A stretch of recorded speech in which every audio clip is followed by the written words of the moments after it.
You're listening to Leaving Today podcast, episode number 248. In today's show, we've got very special guests, friends, ThemePark Conductor, and George at Disney Italiano. We get to know them and cover all the Disney Park news. Let's go. All personnel, clear the launch platform. All personnel, clear launch platform.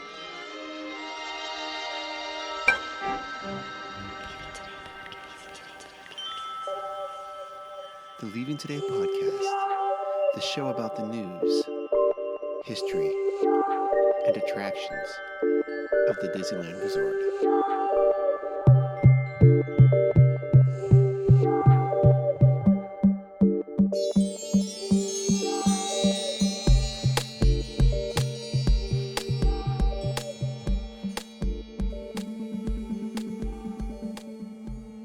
Well, come on, Wendy. Let's go.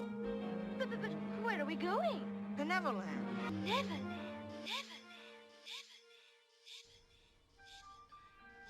Hello, and hello. Welcome to Leaving Today podcast, episode number 248. Thank you so much for joining us this morning, this afternoon, this evening, whenever it is and however it is. We very much appreciate it.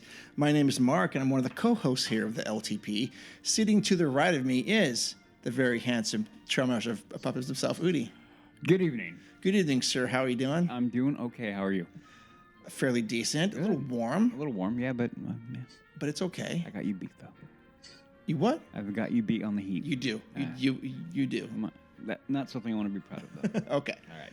All right. Sitting to the left of me via FaceTime is the very lovely Becky. Hey, Becky. Hello, how are you? Fairly decent. Excited to I'm be a little warm. warm, but excited to be. It's warm here too. Well, it's probably warmer where you are than here. Yep. Yeah, maybe a little bit. Yeah. Okay. So also, welcome to the show. For those of you listening for the first time, welcome. We hope you find the water to be very warm. We are a very open and honest Disneyland podcast. We've been doing this thing for 10 years, 10 plus years now, not 11, but in between 10 and 11. We're getting there. Yeah. And I like to think of us as your best Disneyland friends you have not met yet. The way we are on the show is the way we are in person. We love talking about the news, the history, and everything in between. Today's show is sponsored by you, the listeners. If you want to do that, you can go to leavingtodaypodcast.com, click on the support tab. We have a Patreon link there. Everything is on there. We also have T-shirts on TeePublic. If you want to support the show that way, that would be great as well. And then I want to say thank you. If you're listening to any podcast, you are listening to my voice, but if you're listening to any other podcast, just know that you're supporting creative and independent arts and independent thoughts, and it's very important for us and every content creator that you support them. Yeah, absolutely. I mean, we say it all the time, and I feel like it's important to say every time that we are incredibly grateful for you spending your valuable time with us. And when you do that, and showing us that support, we can spread that out. And I'm going to tell you this right now. This one specifically is going to be a great example of what we've been talking about by opening up yourself to different things, different ideas, different people. You may not agree with everything. You don't have to agree with everything. But the more you do that, the more you're going to realize there are some amazing people out in this world. And I'm going to tell you this right now because we're very timely. Right now. Watching the World Cup stuff. Oh, yeah. That should all show you, like, that kind of vibe you're getting, like people just from around the world coming together and enjoying a certain thing. This is what we've been talking about, and it's warmed my heart to see that, and this is exactly what it is. By opening your mind, opening your heart, finding the things you find common ground with, you're going to realize the world is a great place. It is. And we have a place. lot of good people. There's a lot of great people, and so you open yourself up, you connect with these people, and that's how we do it. So, yeah, yes. Thank you for that.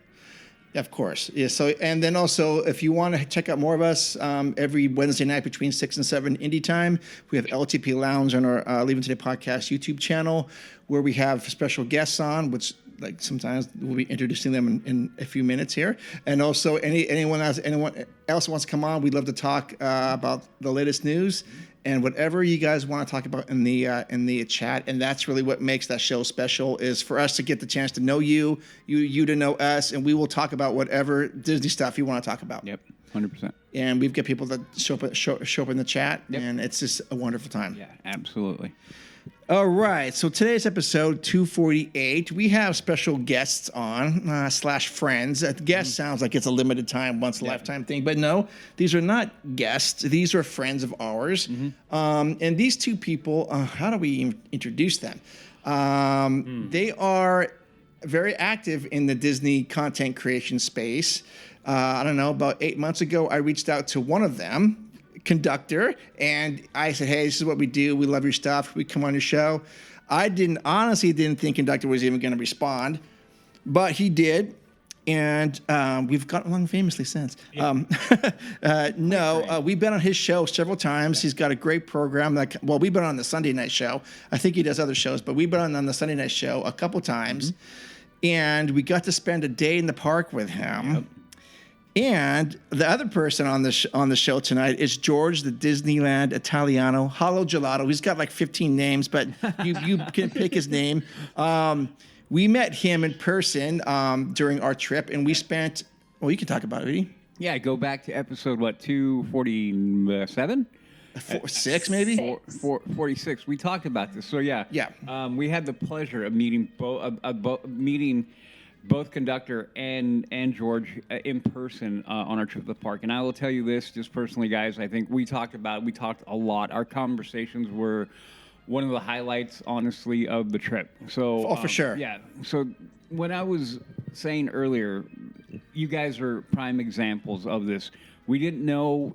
We had, tacitly online through the shows, but we'd never met in person. But I tell you what, the beauty of it is that once we met in person, it was like we'd known each other for a while already. Yeah. Yep.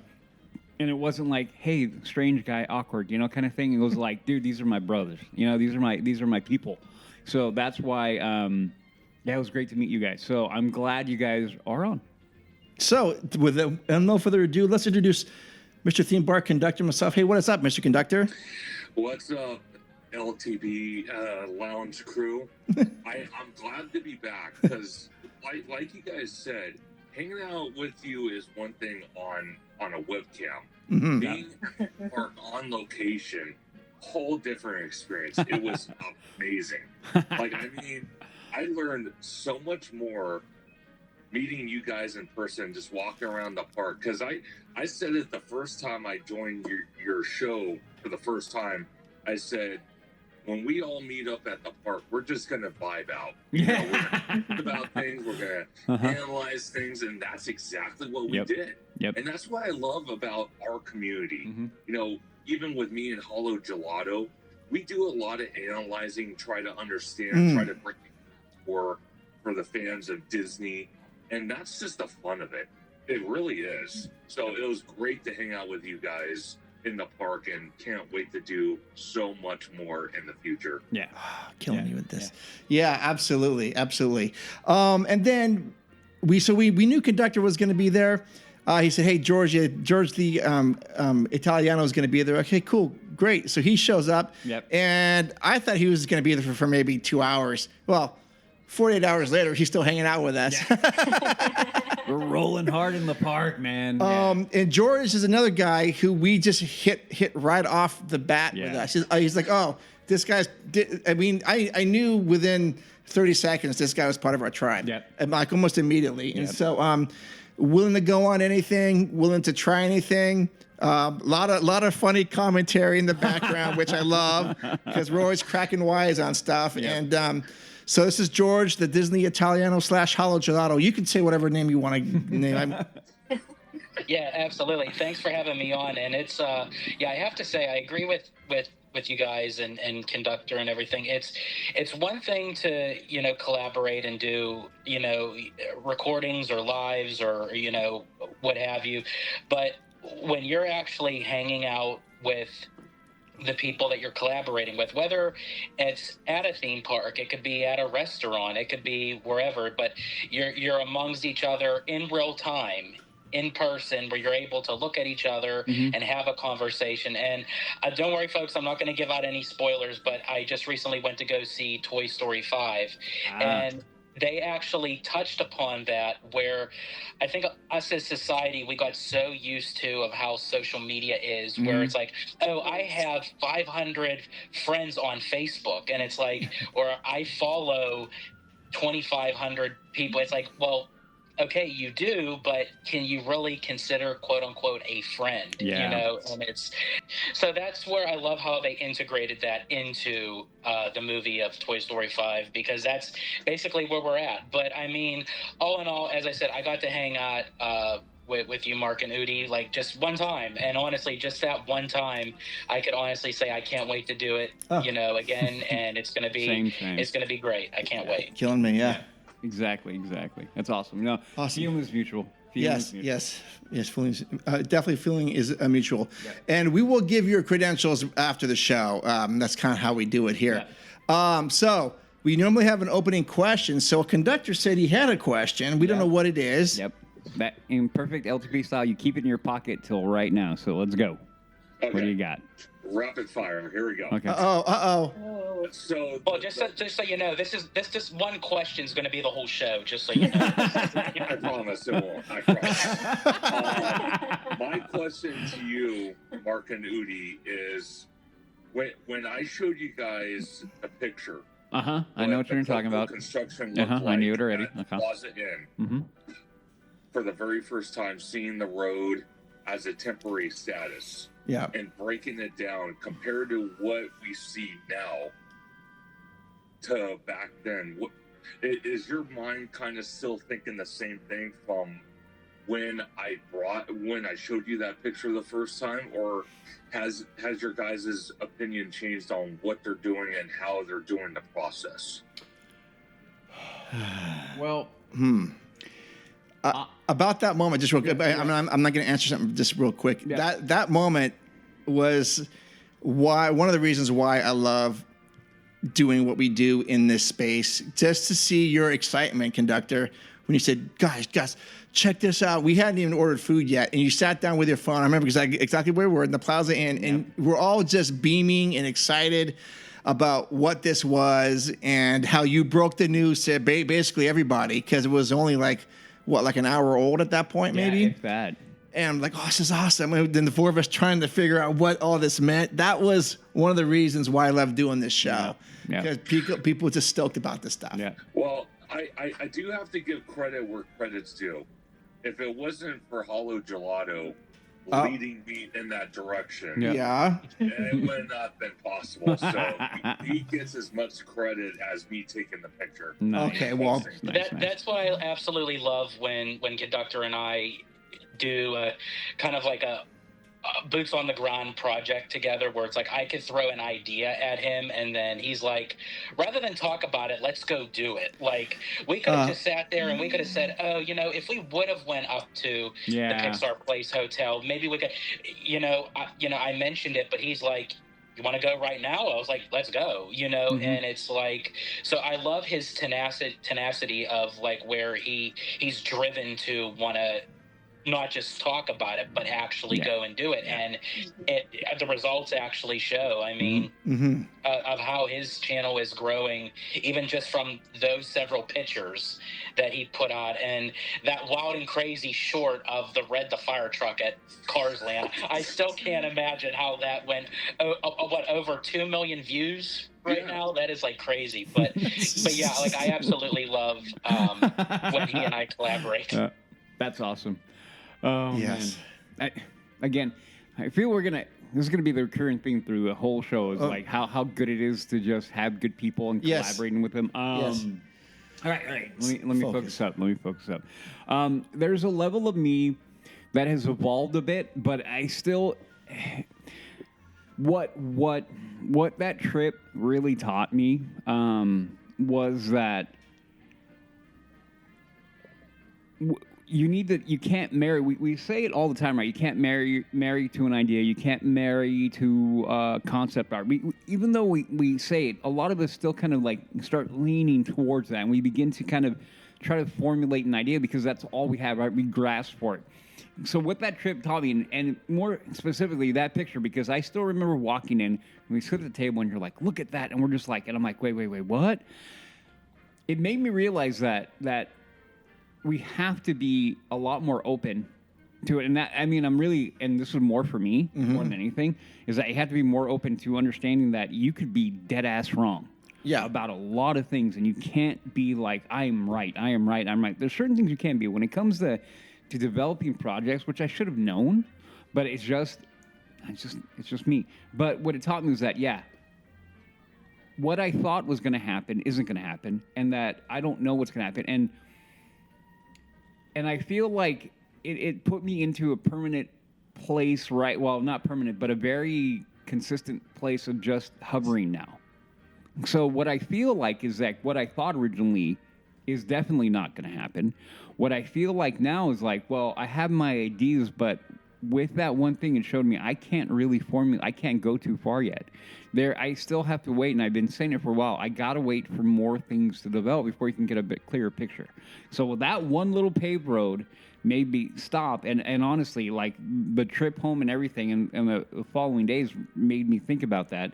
Is like I really need to just kind of recognize that I can't be so married to my idea. Like I can't be so hard. It was just not that, but it was the trip in its entirety for other reasons, which Mark will know and Becky knows. There were more I got a lot of information in that trip that I'm like, I can't be so hardcore in my thought process. I need to be even a little bit more, even though I say it. So I feel like right now, I can't really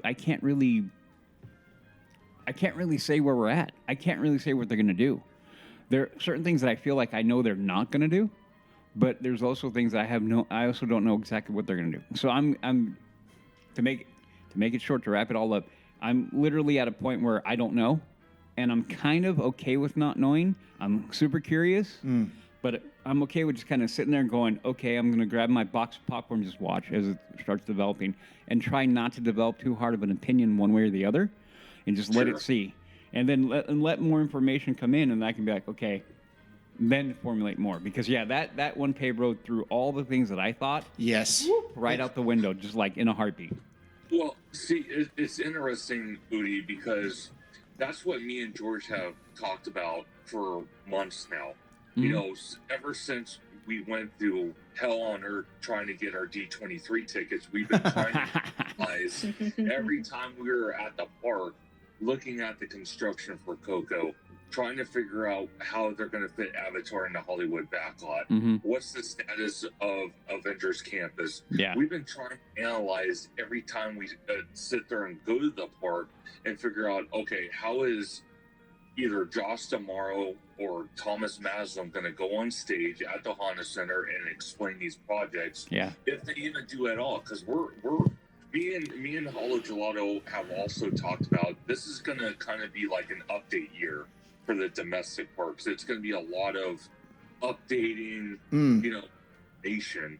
Now, there could be new things sprinkled in, and I'm hoping that's the case, but it's the Coco construction, I think Avatar are the biggest ones on our mind because we don't know how they're going to fit it, how they're going to incorporate it, and stuff like that. But George, what do you think?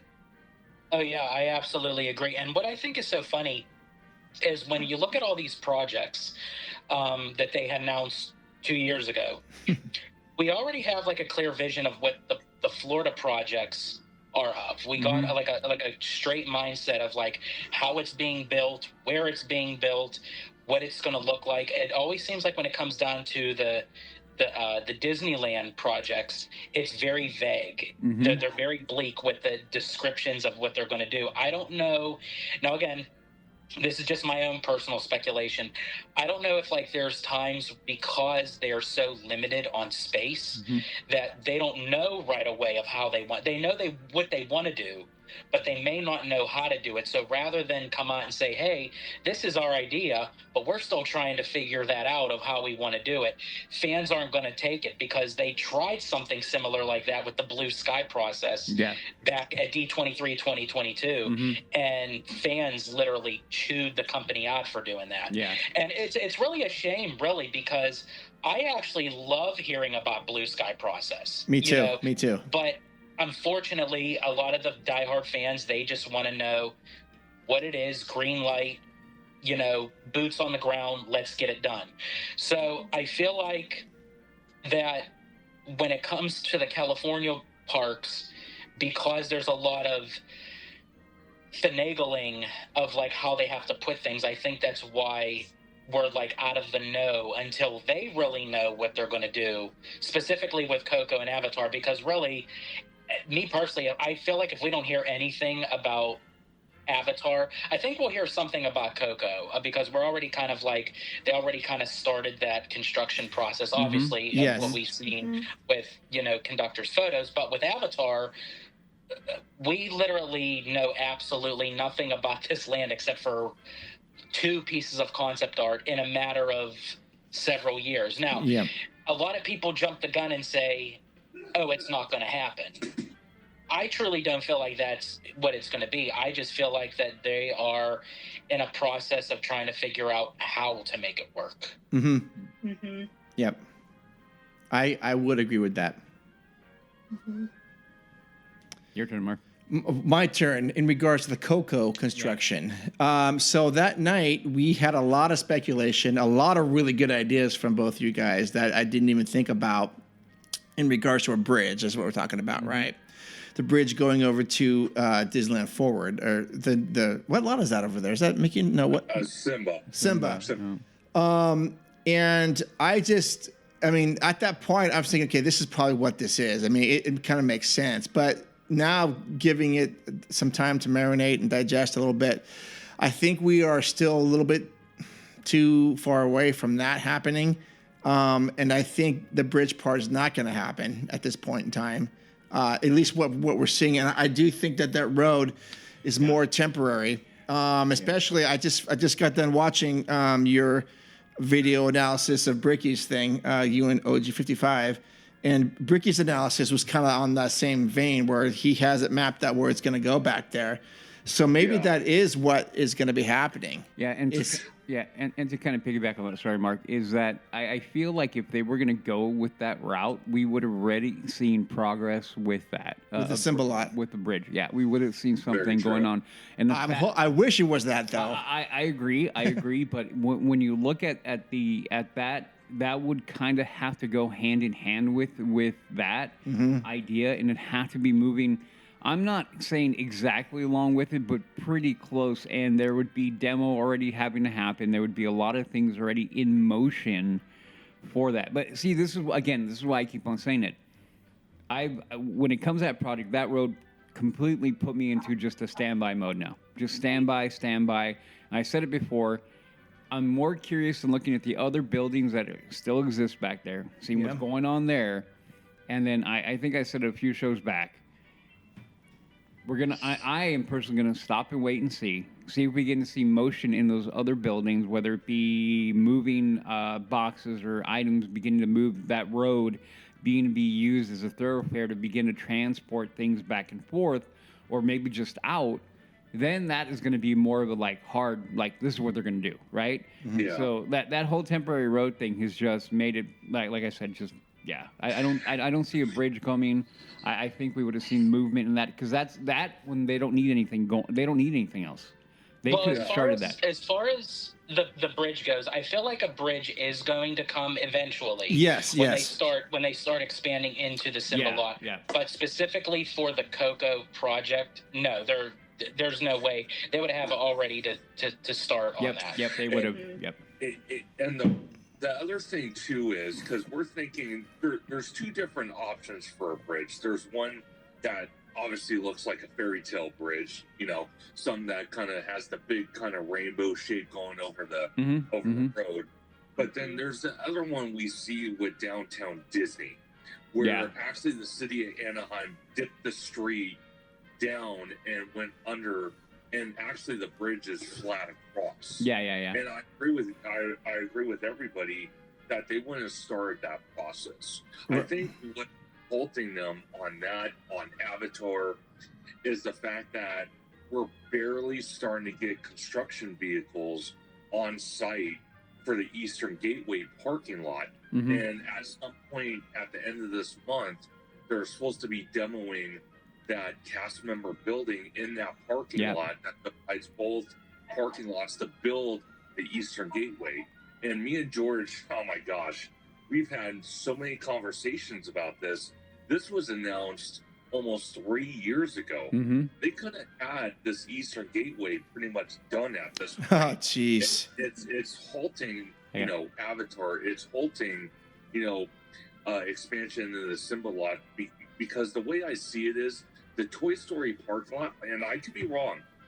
The Toy Story parking lot, I kind of feel they might build a couple little things, but it's going to be more of like construction offices and whatnot. It's Mhm. going to be a staging lot. Mm-hmm.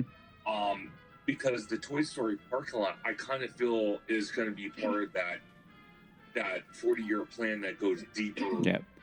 towards that mark. Yep. I think what's going to come next is the Simba parking lot, the Lilo and Stitch parking lot, and just infrastructure in the parks itself and new attractions and whatnot. But maybe I'm wrong. But I think we can all somewhat agree if we do get a third gate, I think we all want a version of Westcott. Westcott would be nice. Yeah. Well, that is a topic for another Time. Yeah. whole For other sure. topic. Yes. For sure. All right. Well, very good opening question. Opening question. So now let's go over to the news. You listen to me now. You are talking about things that you do not understand. Our first news item is Disneyland must retire gas-powered Autopia cars by February of 2027 under state agreement. According to KTLA, which if you guys grew up in LA, you guys all know KTLA, Disneyland must retire the current gas-powered Autopia vehicles by February 1st of 2027 under an agreement with the California Air Resource Board. Carb, that's your favorite group, isn't it? Dude. That Anyway. that and the California Coastal Commission are two favorite. There and no, along with Cal OSHA on top of it. Okay, we're not going down I'm not this going to road. go into that. Okay, Sorry, but I you kinda- opened the can and I you did. I expected didn't not mean to do that. Okay, all right. Okay, the deadline provides the clearest timeline yet for the future of the classic Tomorrowland attraction, which Disneyland has already announced will be converted to a fleet of fully electric vehicles. A fleet. Yeah. So Disney official. Yeah. Okay. So that's basically the gist of it. When is the date? It needs to be done by February 1st of next year. So Okay. a scant 6 or 7 months, which I will tell you this will not take that long. No, I'm sure it's all done. It can probably be done overnight. So as part of the agreement, Disneyland committee committed to retiring the current gas-powered engines and transitioning to attraction with electric vehicles. Autopia is operated by gas. We all know gas-powered cars since Disneyland opened. So I've been saying it for a while that this is the one attraction that was an easy fix to go into tomorrow. Like, why weren't they going to EVs? I've been saying it for like forever. And so when I heard this, I was like, yeah, okay, cool. And now the only negative, though, and as much as I talk trash about Autopia, guilty, I will say though the sound of those cars is iconic. It is very like nostalgic for me. I hear that puttering. You of might that- still get that. I don't. If I do it, it'll be like that weird thing that they do with EVs right now with that weird humming sound, which I hate. So I hope they don't do that, or they don't do that weird thing what they try to do with the scat packs, where make it like it growls or something like that. No, if they're gonna do it, they don't need to make a sound. Maybe they're gonna do the EV sound, but I mean, good. I guess. I'm still not gonna ride it, but yeah. When was the last time you were on Autopia? Years, decades ago. I bet I'm gonna say this right now. I bet you if you went on that, you would have a good time. I would. It is a fun little thing. Yeah, but I'll chalk it up to what I've been saying. There's many attractions in Disneyland that I don't need to be on or ride, but I need to be there. Yes. And but this one doesn't fall into either category for me, but that's fine. Okay. Questions that. Okay, Go. but if the next time you go, it's an electric vehicle, are you going to go on it? No, out of spite for EVs, which I do not like, I will not ride it. I have a man card fully intact, and I do not ride. And Mark is like looking at me, he's like, I drive a Tesla. Yeah, you. I like his Tesla though. I'm not gonna lie. Yeah, yes. Well, what's not to like? I know. Right? Yeah. It's not mine. So there you Yeah. go. So, a question for everyone here in the group: do you think they're going to retrofit the existing Mark 7s or Mark 6s? Ooh. I Or- see. For me, I just personally think, and a lot of people think, and I could be wrong, and as I said, if I am, I'll the first one I'll say I'll eat crow. I think a lot of people that when they say, okay, they're going to change out the vehicles, okay, Autopia is here to stay. It's signed, sealed, delivered. No. This is honestly a temporary Band-Aid. Yes, it is. Because they have to comply with the state of California because they don't know what they're going to do with Tomorrowland yet. Correct.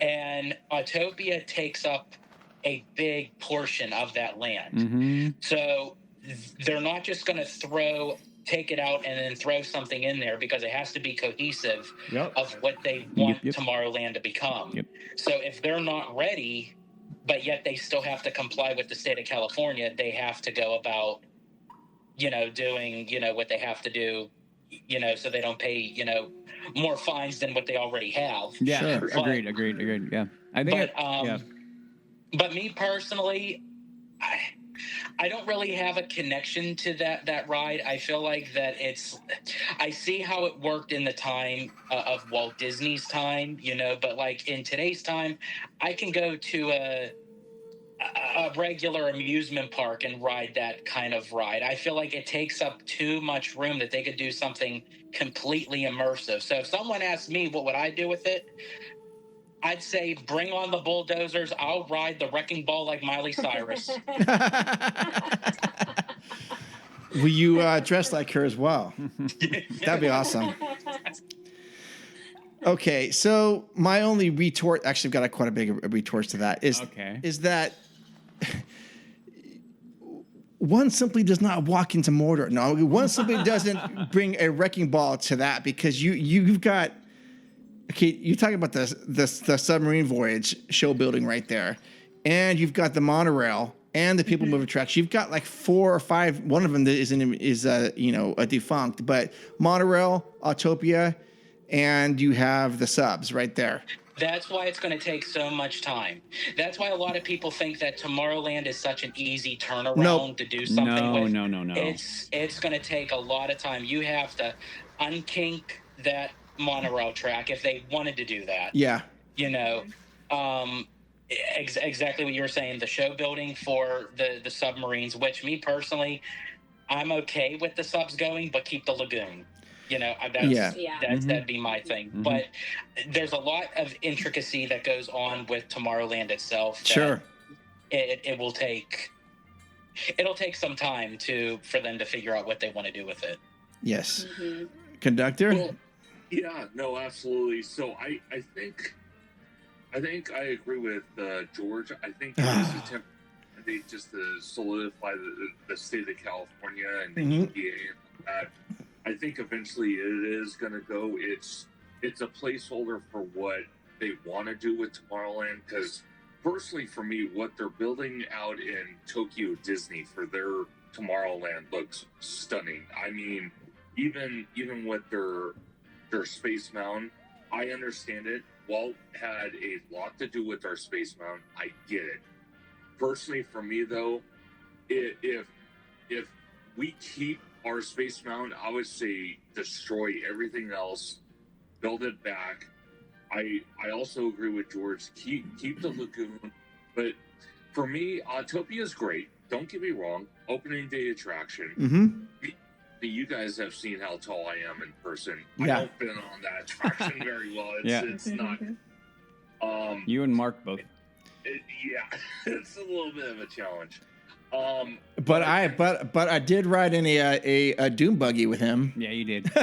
Wow. You did. Yes. That was interesting. Yes.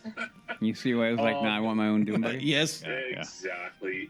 In that spaghetti bowl, though, that's what that George is. was mentioning, you have the monorail track, you have the old people mover track, you have the lagoon, you have Autopia. Mm-hmm. Yes. I think in that area, it could be possible, not saying 100%, but they could if they ever wanted to bring Frozen. And I know how Udi feels about it, but You said the F if word. they ever wanted to bring Frozen, that would actually be one of the top locations I would put it if we were going to put it anywhere, because it complements the Matterhorn. And we know the Matterhorn is, getting Band-Aid fixes here and there because it's very old. When they built the thing, it wasn't the greatest design. like inside the mountain, and it's been having structural issues off and on. So that's why when it goes down for like several months. Eventually they're going to have to address that, and maybe that's the next biggest thing before they even touch Tomorrowland. Well, Because if they have to take down the Matterhorn to build it back structurally, that actually makes sense. That's going to be the next biggest project, and then I think Tomorrowland will come after that. Now, do I personally think either at this D23 or the next, no. they might announce some like quick fixes around Tomorrowland? Possibly. Like we just saw, me and George went in to the old Captain EO Theater, and they're showing Pixar shorts. Yeah. Oh yeah, So yeah. they could do stuff like that to kind of help the land along. Mm-hmm. But Yeah. we can all agree it's on its last leg. Oh yeah, it's been not- yeah. It's not benefiting anybody, and especially a small little DEC lounge in the Star Wars launch bay, and how big that building is, that doesn't even make sense. So It's a who cool- knows? It's Well, it's a really and cool lounge though. Sorry, it's a really cool lounge though. Just gonna say. Oh, it is. Sorry, go Just ahead, not George. enough space. Yeah, go ahead, George. Sorry. No, I was going to say, friend of ours, Drew the Disney dude, posted earlier saying that, Disney confirmed, of having the $30 billion investment put into the parks experiences through 2033.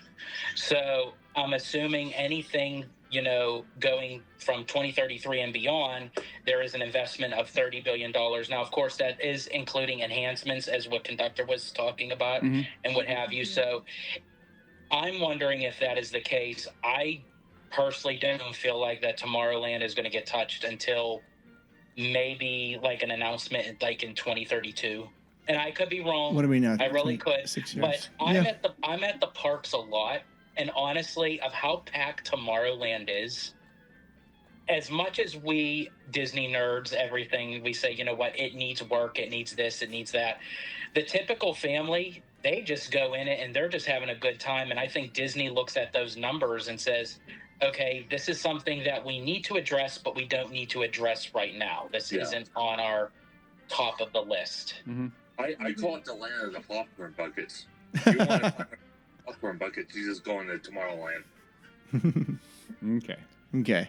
Well, I was curious if they're going to make brand new monorail. Autopia cars, or are they going to retrofit these? No, they're probably made all brand new ones.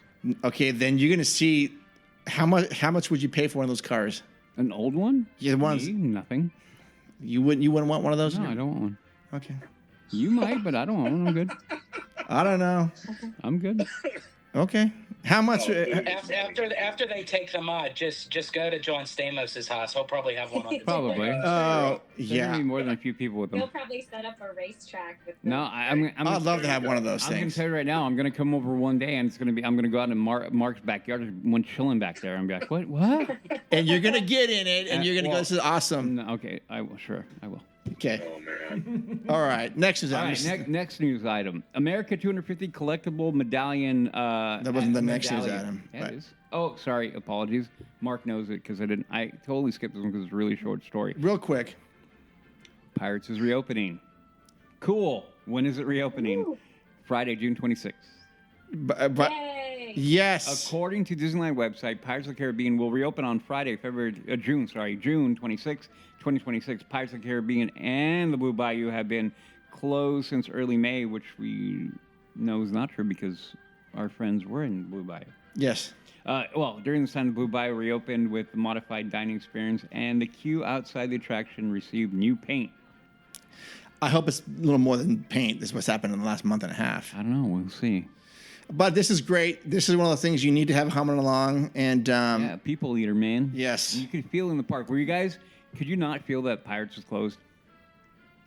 You guys, when you went, you could feel that Pirates was closed, right? You could feel that Oh, having absolutely. that absence, yeah. and then having the fact that Yeah. it feeds people back out into the park, where we would have had a few thousand sitting in the queue or in the attraction at the time. I was just there yesterday, and we passed by, and it was like a desert wasteland, and I'm like, oh my gosh, like it's like a ghost town. Like I'm not used to it being like this empty. Yeah. It sucked. I will tell you guys, when you have a big e-ticket attraction like Pirates, like Thunder Mountain, like Space Mountain, even the Matterhorn to a point, when one of those rides go down for refurbishment, you could definitely tell the wait times definitely increase around the park, and other areas do get clogged. But again, to keep those people eater attractions going, you have to refurb it. You have to do updates and maintenance and whatnot. Yep. So that I understand. It's just you could definitely tell a difference, though. I could tell you that. I agree with George because you definitely see the wait time spike in other areas of the park that normally is pretty steady. Yep. So, All right. reopen. Yes, real Good deal. Okay, so now back to the story that I was trying to read. Okay, America 250th collectible medallions at Disneyland. Disneyland Resort has 2 new patriotic collectible medallions for the 250th birthday of America this summer. The designs are in machines located at the entrance of Candy Palace in Main Street, USA. There are 2 patriotic designs. One features Mickey in his red, white, and blue tuxedo. The second depicts Minnie in a matching dress and bow. Around them are yellow-orange stars. The back of the medallion has Happy 250th design with both Mickey and Minnie alongside Sleeping Beauty Castle. The medallions are silver. One medallion is $8.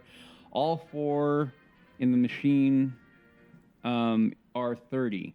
The other 2 options in the machine are Disneyland 70th anniversary designs. I will just say I love this kind of stuff. Yes. Yep. It is amazing. And please, gentlemen, can I get one? Anybody? Let me know. Can anyone pick one up for me? Anybody? I will. Yeah, definitely. Sorry. There you go. Yeah, Yeah, because I'm gonna get them. I'm gonna get them myself because I collect the medallions anyway. So yeah. Did you want one of each? Or either one.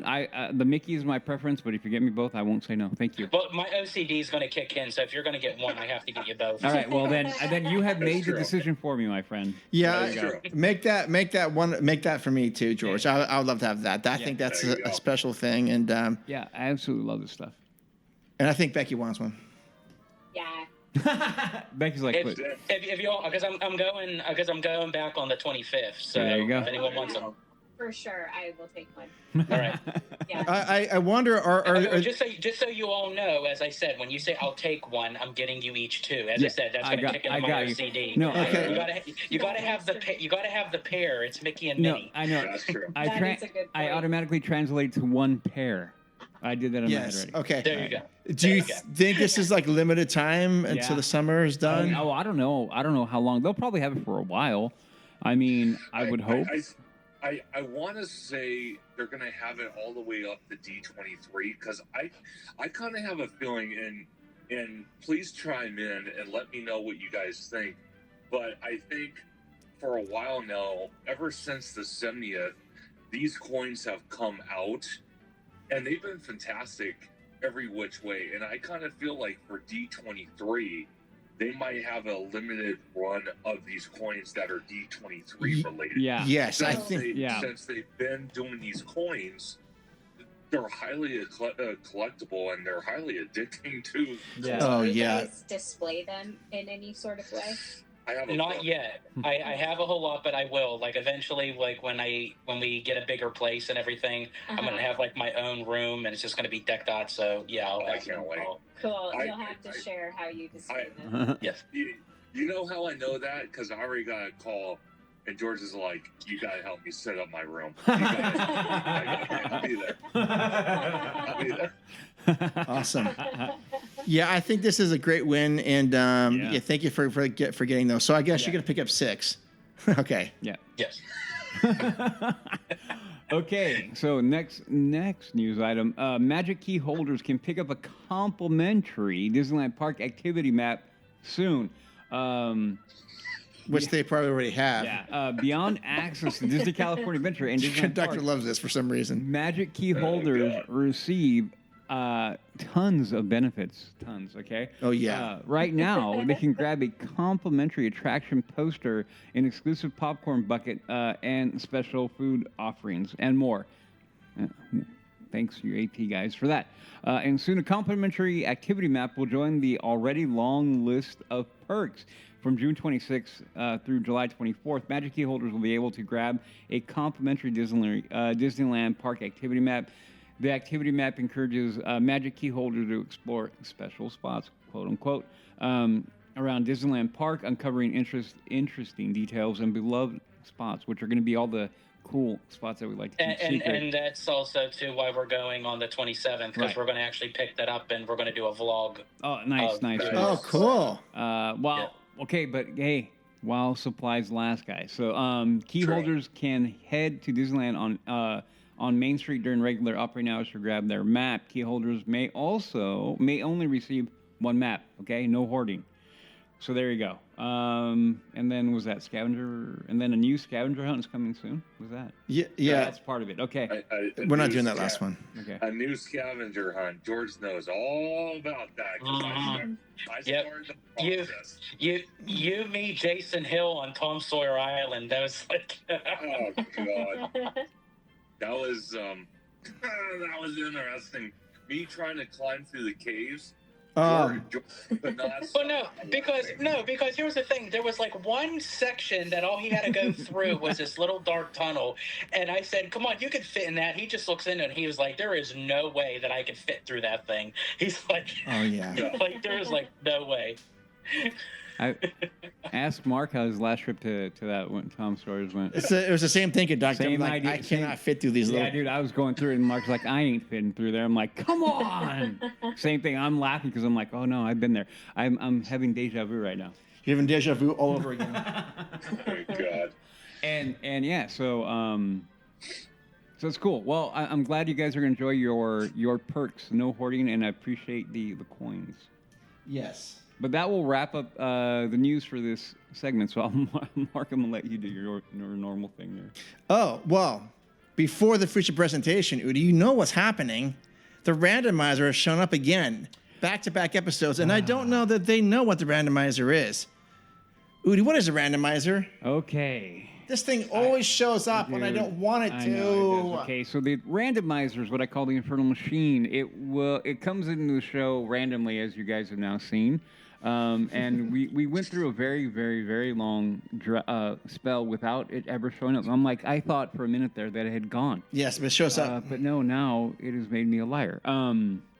So what it is that it will come up and it will get in our way and will not let us proceed unless it is satisfied. And the way we satisfy the Infernal Machine is going to give us 3 attractions from either park, DCA or Disneyland proper, and we must keep one as is.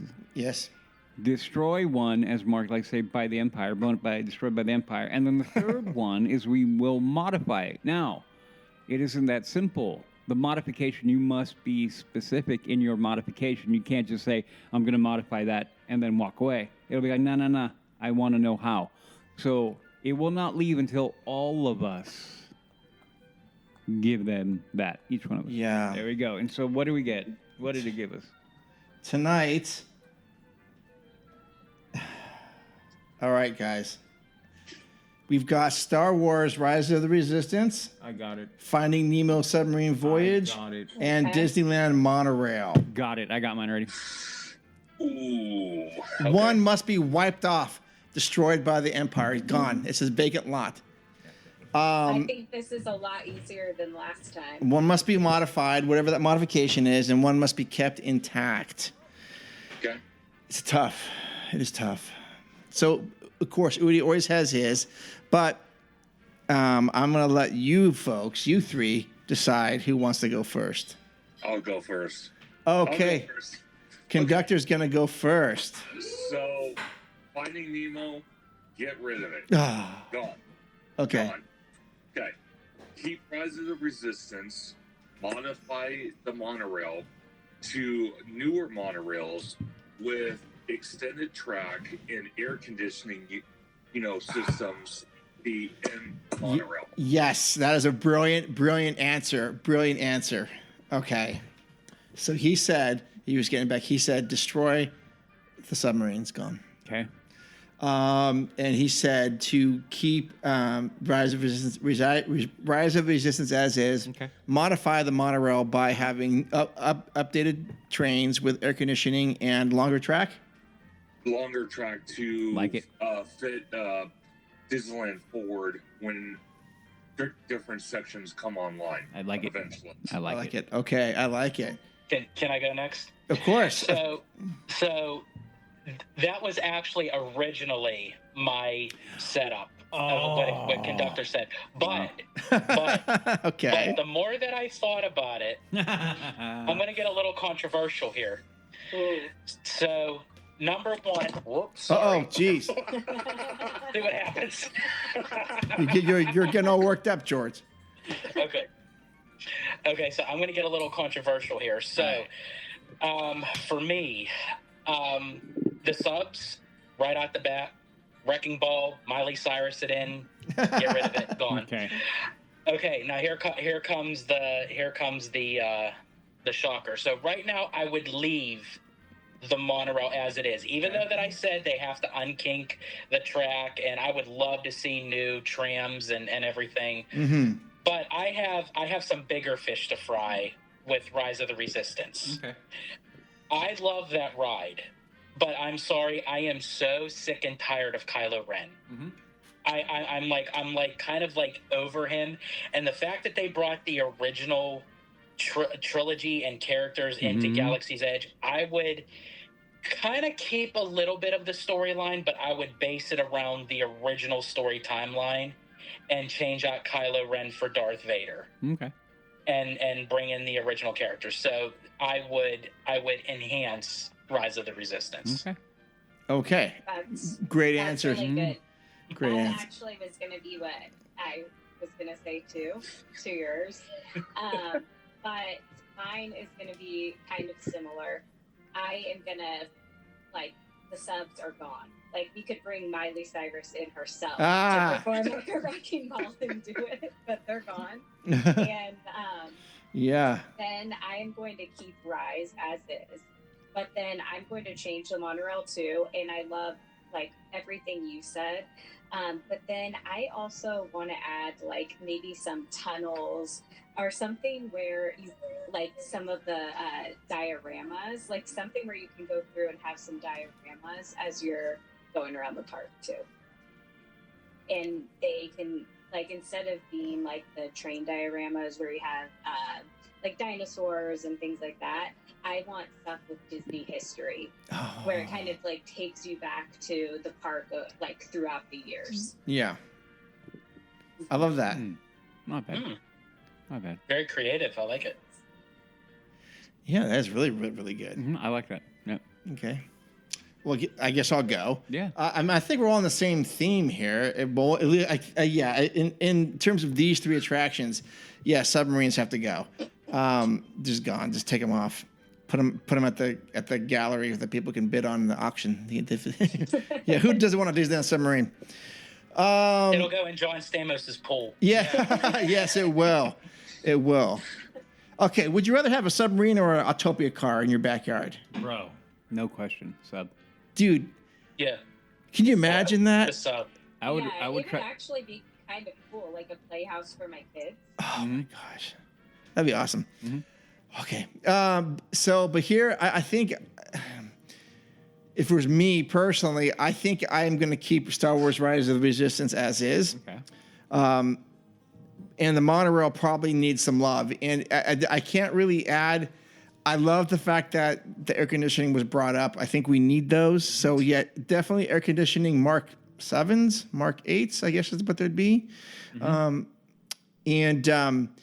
We also need more track, at least like one more stop. I would love to have a DCA stop, but Yeah. I would also love to see them go down to maybe where this Westcott, like potential Westcott thing might be, this third gate, if they could extend tracks there or extend them to this Eastern Gateway as another way of getting into the park. So somehow bring that track around there for that. So I guess it's going to be new monorail cars with air conditioning, and another 2 stops with one at the Eastern Gateway and one at this third gate thing.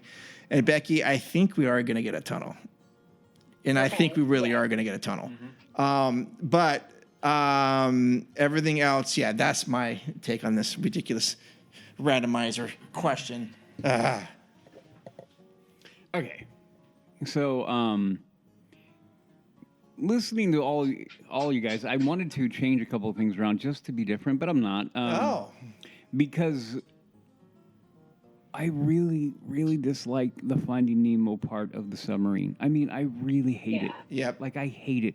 And then my option would be to then what? Change that? Or I'm like, nah, I can't do that. No. And then the monorail, I'm like, but I like the monorail.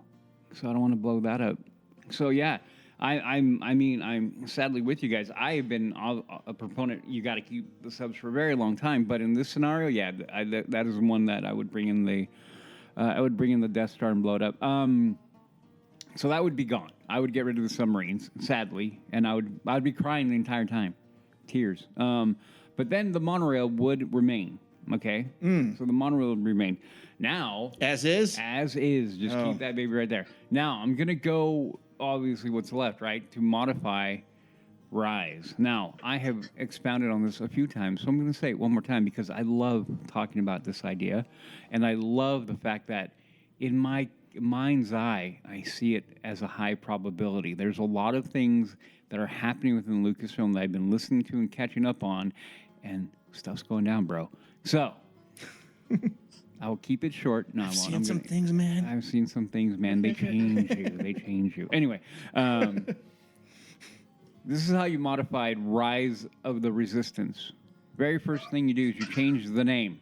It will no longer be Rise of the Resistance. It will now be Rise of the Rebellion. Oh. Then you change out Rey for Leia at the intro. You get rid of BB-8. You put R2 right there. Boom. You redo the front end. Keep the storyline the same, bro. We don't need to change the storyline. You could if you wanted to, but we don't need to. Then the very next thing, you roll right on out. You look on over. Who's over there? It's not Poe Dameron. Oh, hello. It's Luke Skywalker. Hi. How you doing? Boom. We have him. AI can be easily done. You walk into the shuttle, right? Don't need to change that scene at all. You just change who's around you. You could do... You change out Poe Dameron for Luke Skywalker. Boom, done, bomb. You can keep the other 2 pilots, the ones that get blowed up and killed anyway, right? Boom. Switch that over.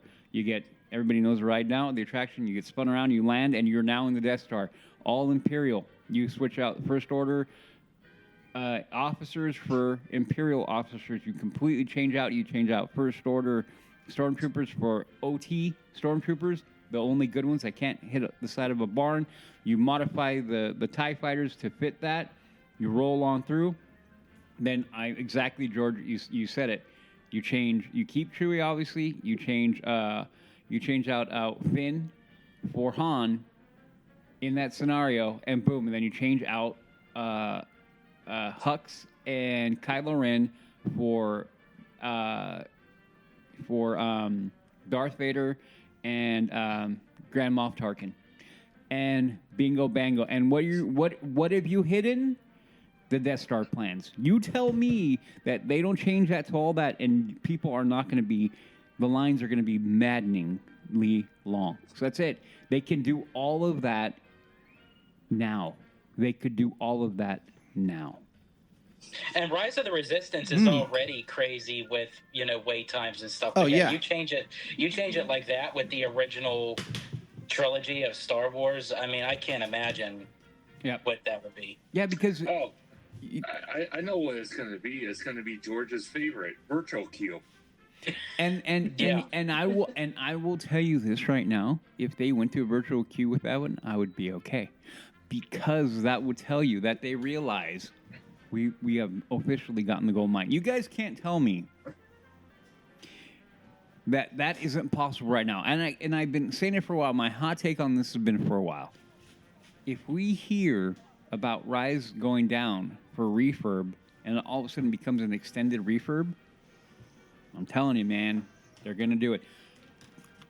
Well, there was a time where it did actually go down for the refurb, and a lot of people thought it was like right before they were bringing the original characters to Galaxy's Edge, and it was done, and people were thinking, is it going to get enhanced with anything? And it didn't. But yeah, I agree with you. If there's ever a time where Rise does go down for a lengthy refurbishment and it just keeps on getting put off and it keeps on extending, I could definitely see it happening, but that would be one change that I would not be disappointed with. No, I feel like I said, everything can be done with AI. It's a lot of projection work. All you got to do is change out costuming, change out the stuff in there, a lot of visual things, and then, dude, and then people go. I know I would go crazy. I for as emotional as I was the first time I wrote it, underneath a trilogy that I really despise as a whole, and I still felt that way. I can't even begin to imagine how I would feel if I'm on that attraction, going through, and we have the Death Star plans.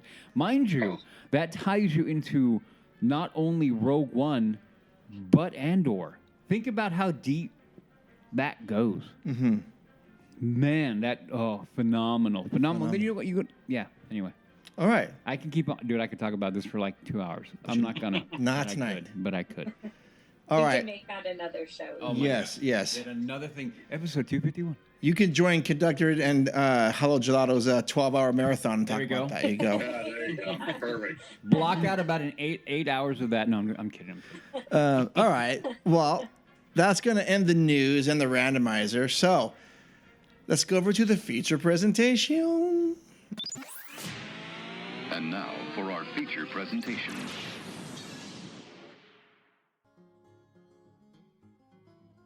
Okay, OTP family, this is our feature presentation. And on this one, we're going to talk to Conductor and the Disney Italiano just about general Disneyland stuff. Basically, and you guys can take turns answering these questions, but I want to know, what is your Disneyland story? How did you first get involved into this? Is your family or your family's into this, or are you like a lone wolf, so to speak? I mean, I want to know, and then how you got into it. What was it that made you buy into it and fall in love with all this stuff? George.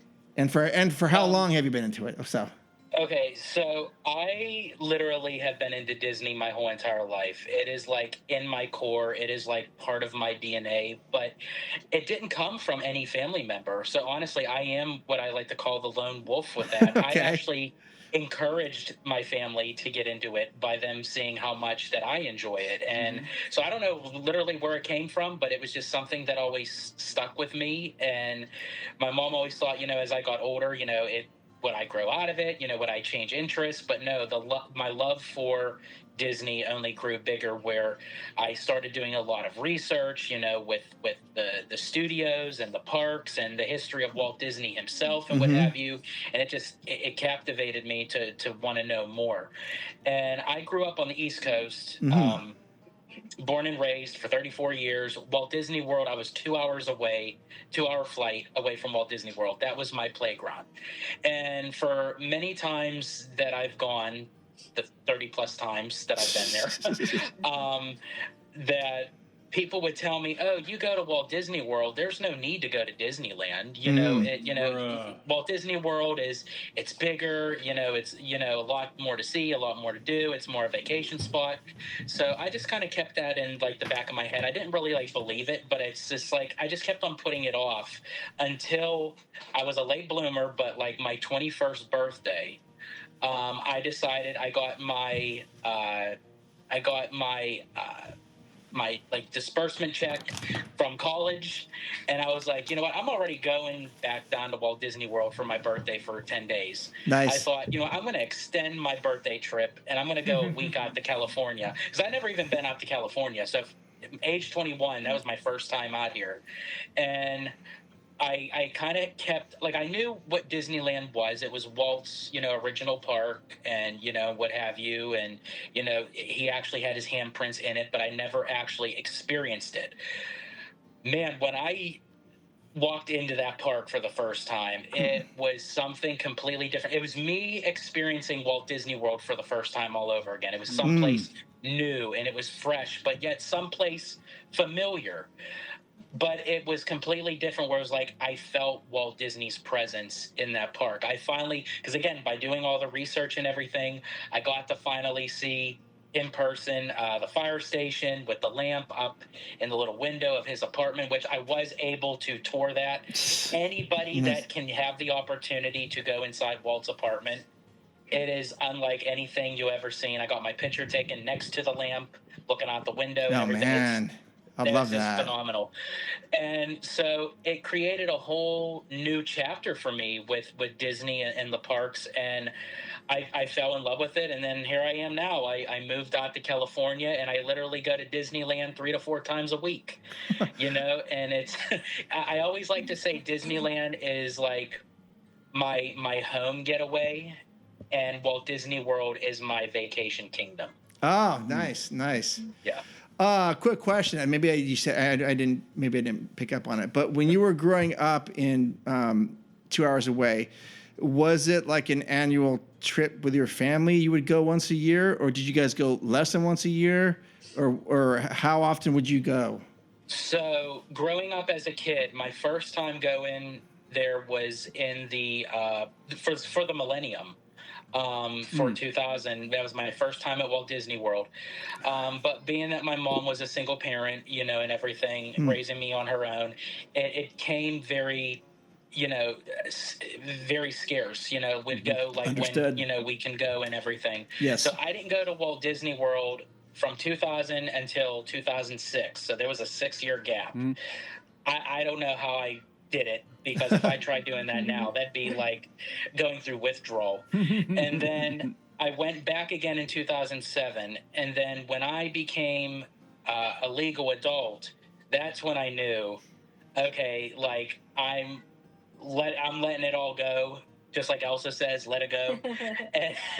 and I just thought, so I started going more often on my own. But I loved where I was still able to do the family trips, you know, growing up with my mom and everything, because you get a different experience depending on who you're with or what the trip that you're actually doing. Like if you take a family trip, you know, it feels like a family trip. When you do a solo trip, when you do a couples trip, when you do an all friends trip, you know, it's a completely, you know, different feeling. So I got to experience that throughout the years. But yeah, man, when I turned 18, it was like no holds bar. I think I did like 8 trips in 1 year. Wow. Yeah. That's awesome. Yeah. That is awesome. That is a good Disneyland story or Disney story. It is. Okay. So, Mr. Conductor. Absolutely. So my Disney fascination started as a kid as well, watching Disney Channel when I was a kid. I went with my dad several times and my mom. That was a lot of fun because, a little backstory, my dad is a huge kind of sports collector and he likes collecting stuff like that. He has a bunch of Olympic memorabilia as well.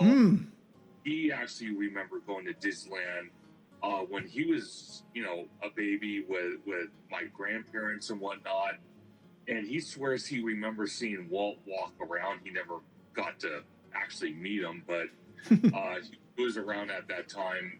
And one of the things over the years that I really got interest in, you know, after YouTube really kind of started blowing up and a lot more Disney content creators started showing up, like Tim Tracker, our dear friend Adam the Woo, that's not around anymore. Yeah.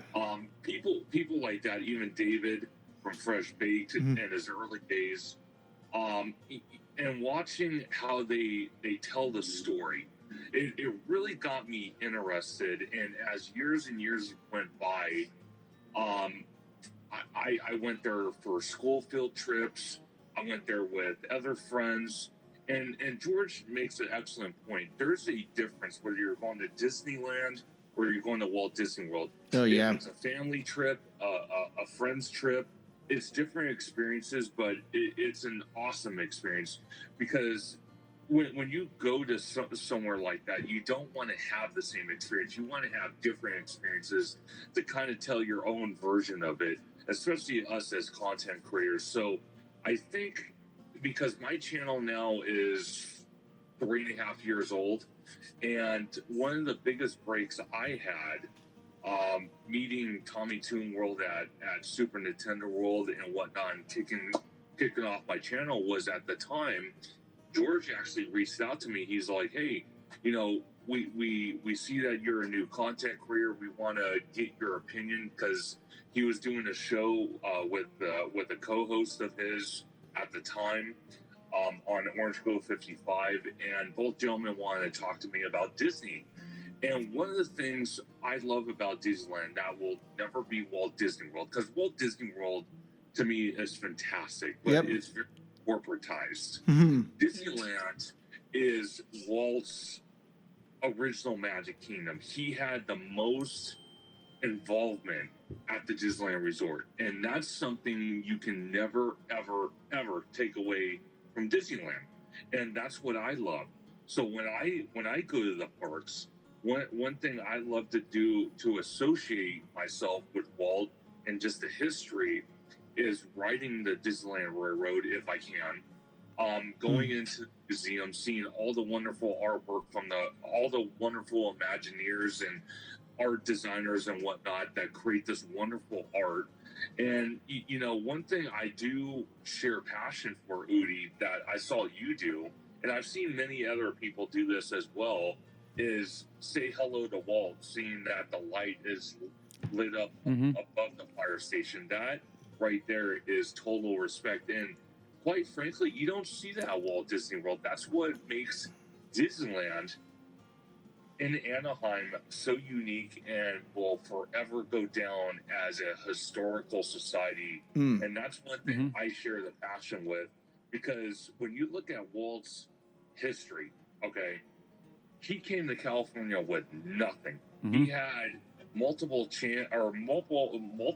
opportunities taken away from him. And what I mean by that is he had some issues with Mickey Mouse, then it was Oswald and all this stuff, but he overcame that.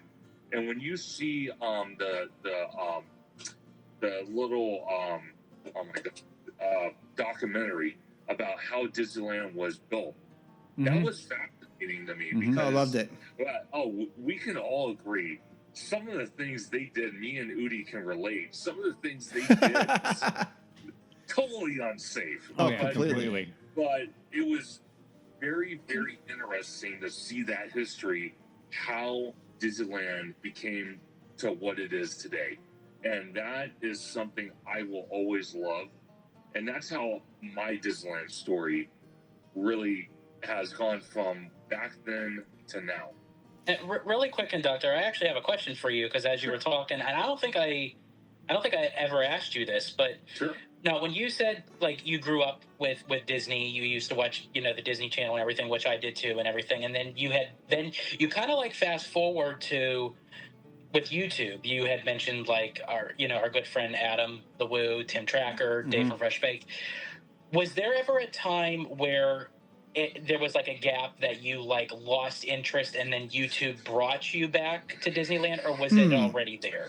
Well, okay, so that is very interesting you mentioned that, because there actually was a little bit of a gap. So the last time I went with my dad to Disneyland was before DCA was ever like built and completed. So you know, between I would say 2005 and 2009, I lost a little bit of interest, and then I obviously YouTube was starting to, you know, debut at you know, a little bit earlier than that, but I didn't really start watching YouTube until my senior year of high school, which was in 2010, and that's what kind of brought me back, watching Tim Tracker, Adam the Woo, David from Fresh Baked, and so many others as they told that story. Because one thing I will say is, you know, if any of you have your dad, like my dad, you know, he's going to be turning 70 this year, and one of the things that me and him just love to talk about is just how you know, what his experience was going to Disneyland, what his experience has been collecting all this memorabilia. Because, like I mentioned, he has sports memorabilia, he has Olympic memorabilia, he even has some Disney memorabilia. He has some Nice. original tickets. Remember those? The original Of tickets? course, yeah. Yep. He still has some of that. So, you know, there's times where, you know, when I'm kind of feeling a little bit down about the parks, you know, I'll just call him up, or, you know, me and him will go to lunch and we'll just talk, you know, old school Disney, and that perks me right up. Awesome. And that's one thing I can always benefit for the time I have him, because you never know what's going to come day to day. You never know what life is going to bring you the next day from the next. Yeah. So every opportunity I get to hang out with my dad and talk to him about that history that very few people know about in the modern age, it's always a treat. Yeah. That well said, Conductor. So I know, George, you grew up 2 hours by flight from Walt Disney World. How far from Disneyland did you grow up, Conductor? So I actually lived in a relatively small town named Whittier. So, I know where that is. Whittier. Yeah. Okay, so it was about half an hour away from Disneyland. Yep. Oh, so jeez. we weren't too far. Nice. I was 35 to 40 from Disneyland growing up. Where were you? Pico Rivera. Oh, East Los Angeles and Pico Rivera. Oh, there you go. Yep. That's where I grew up. half an hour away from the park. I was 6 hours away, 7 hours. I grew up in the Bay Area, so it was a long haul No, for us. right now, currently where I'm at, I'm about 35 minutes away, not counting traffic. About 20, maybe a little less. 20 minutes away? A buck 20, an hour 20. Oh, An hour 20. Okay, an hour. Even an hour 20, I'm jealous of that. Oh yeah, that's like Tahoe for us. Yeah. Oh my gosh. Yep. How awesome would that be? Yep. Okay, so that was I love knowing the background of why you're doing what you're doing and how that got you into it. That I'm always fascinated by the story and the journey. Mm-hmm. Now, our basic Disneyland questions that we ask, and I know, Conductor, we've asked these before, but act like they're all brand new to you. Mm-hmm. So, in this series of like 5 or 6 questions, is Sure. What are your top 3 attractions, top 3 or 4 that have to be running, otherwise you're not going to the park?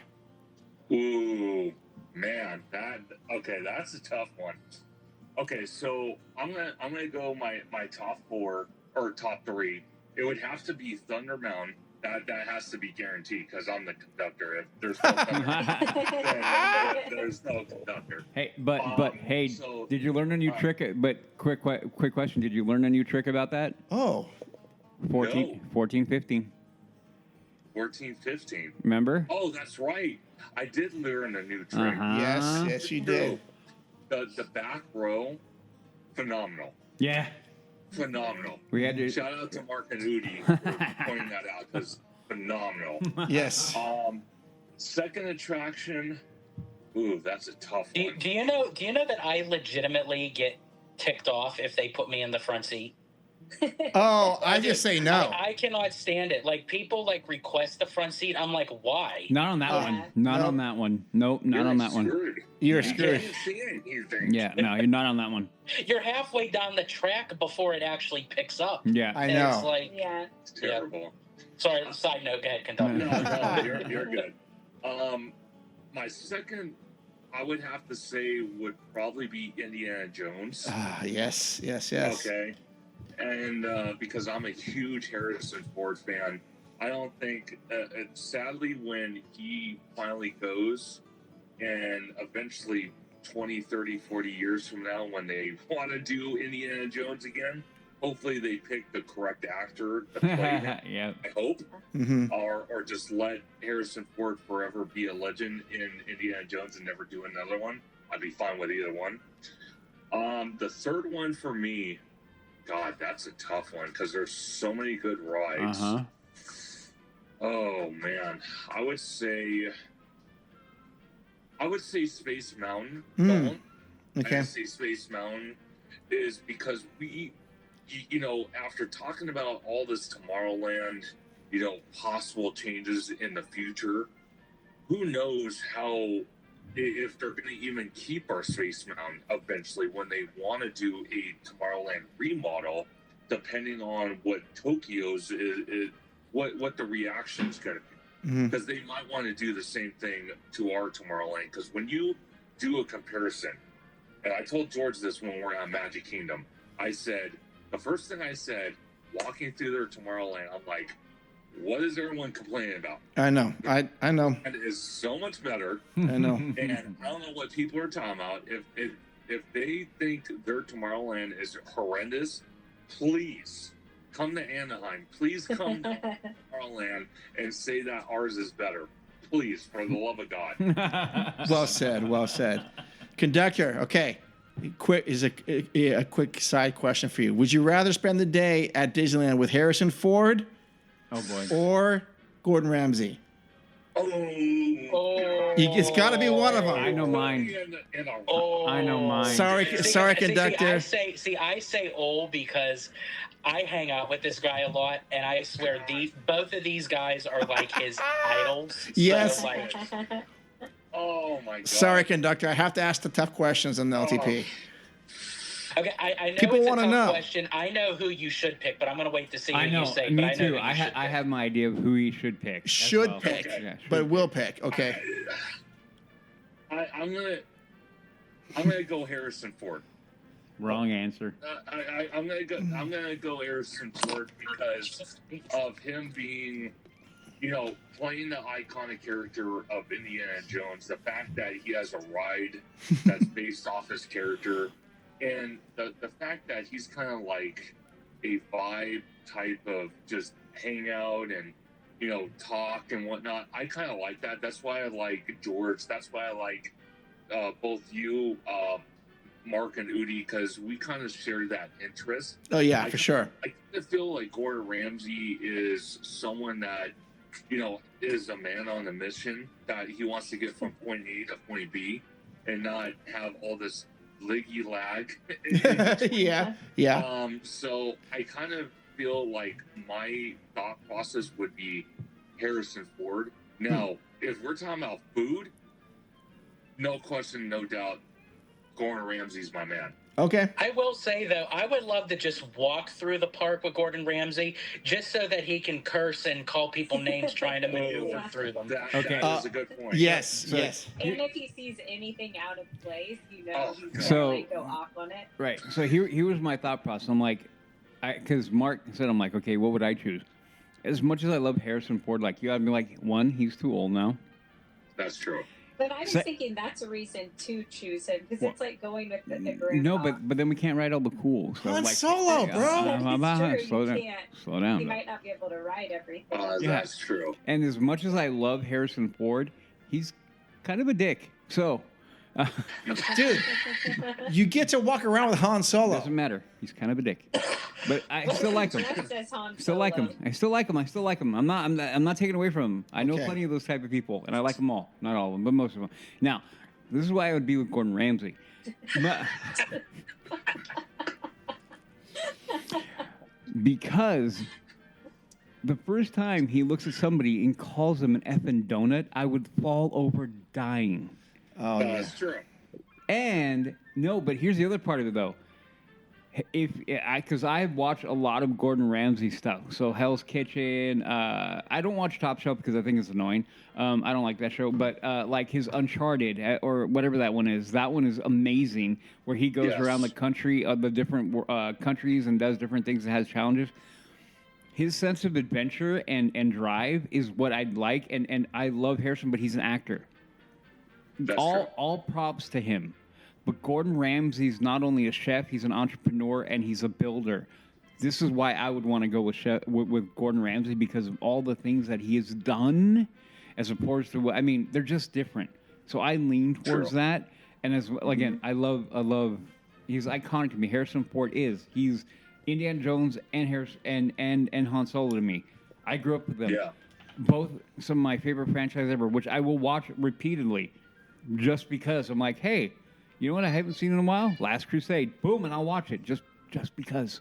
Well, and actually, that's interesting that you say that, because now that I'm thinking about it, a lot of times we resonate Harrison Ford as Han Solo, Yeah. as Indiana Jones. Yeah. So are we really liking the person, or are we liking the characters he's Yeah. playing on film? Yeah, true. Where with Gordon Ramsay, that's who he is. Yeah. Like, True. it's like Good of what you see is what you get. Yep. Yes. And Yep. I vibe with that because I mean I'm kind of the same way. I'm not going to try to put up any facade or anything. I'm going to be kind of just me, no matter who I'm around.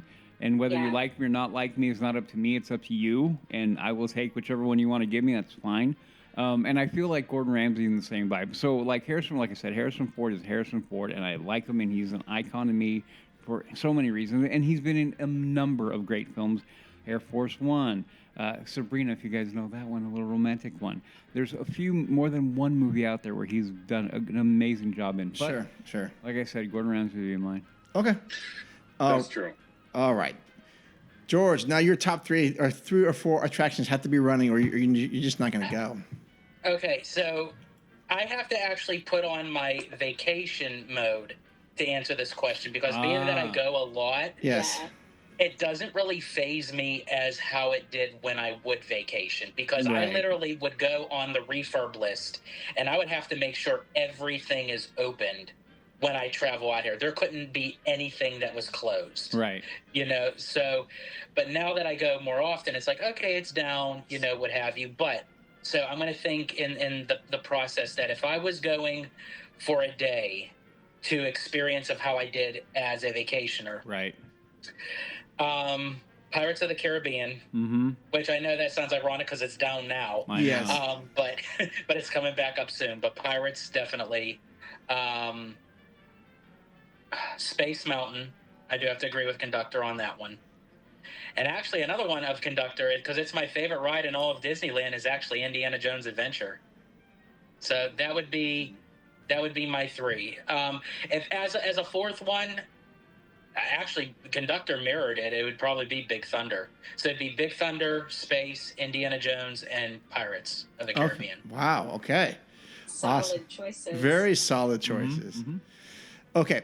What is your favorite snack item? And by the way, then if you wanted to ask me who I would want to spend a day in Disneyland, it would be Sabrina Carpenter.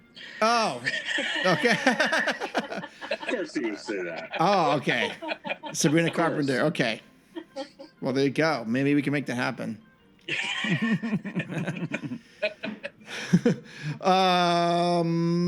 Okay. What is your favorite snack and restaurant place to eat inside the park? Snack and restaurant. Boy.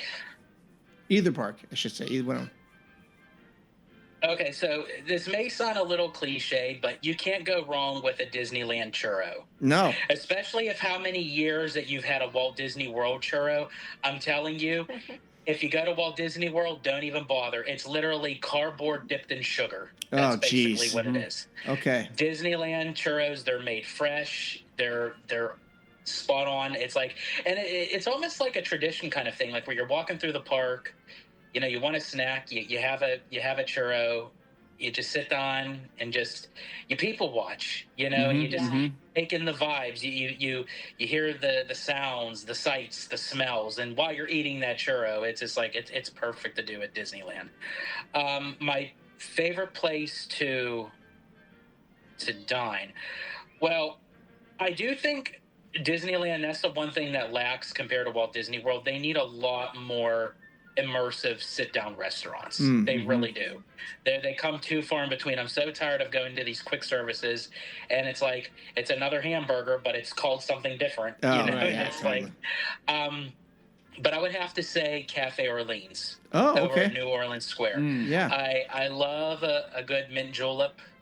I love the chicken gumbo. It has a little bit of a spicy zest to it, which I absolutely love. I'm a spice kind of guy. As I said, I'm the spicy Italiano.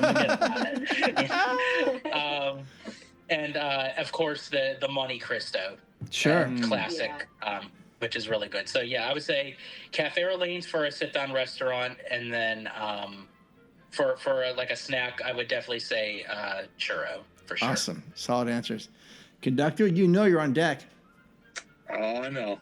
All right, so I'm gonna have to mirror George on the snack. The churros are amazing. Mm-hmm.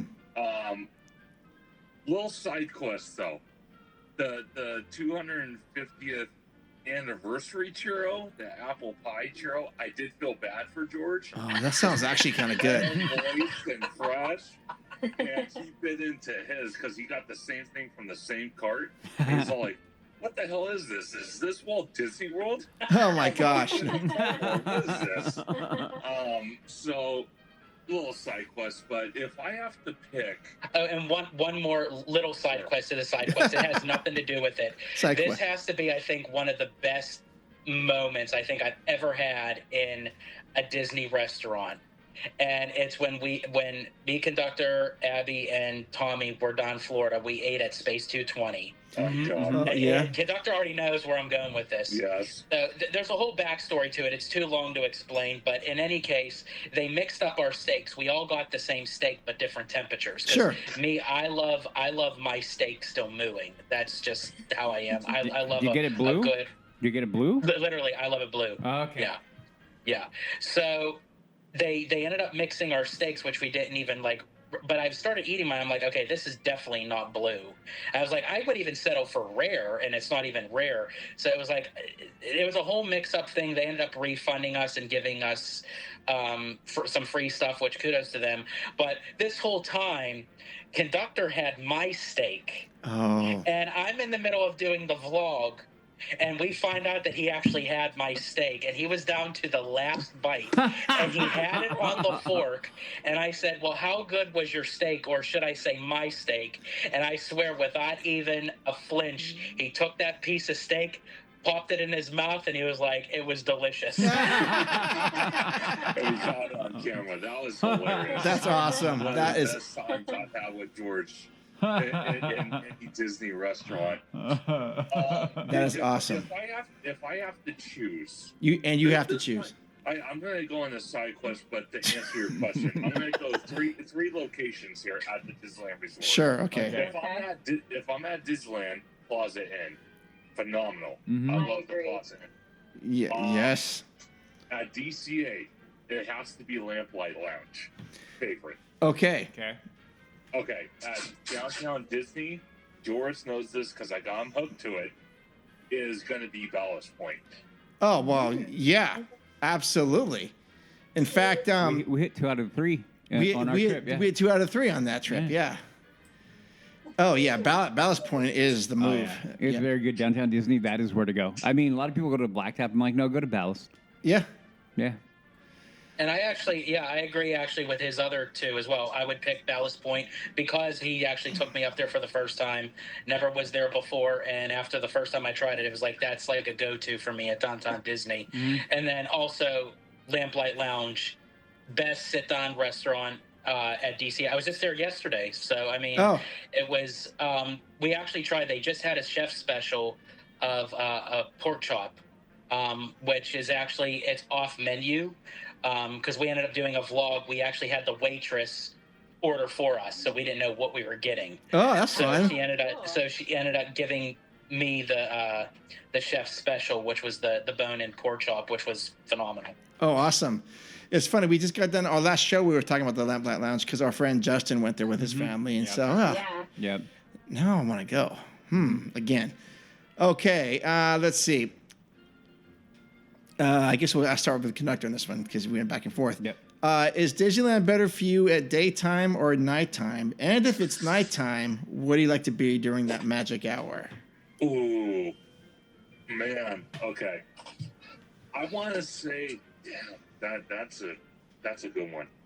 I think personally, nighttime is one of the best experiences I have because a lot of the outdoor attractions like Thunder Mountain, you have the Incredicoaster, you have Radiator Springs Racers, those type of experiences, I think personally are really done well at night.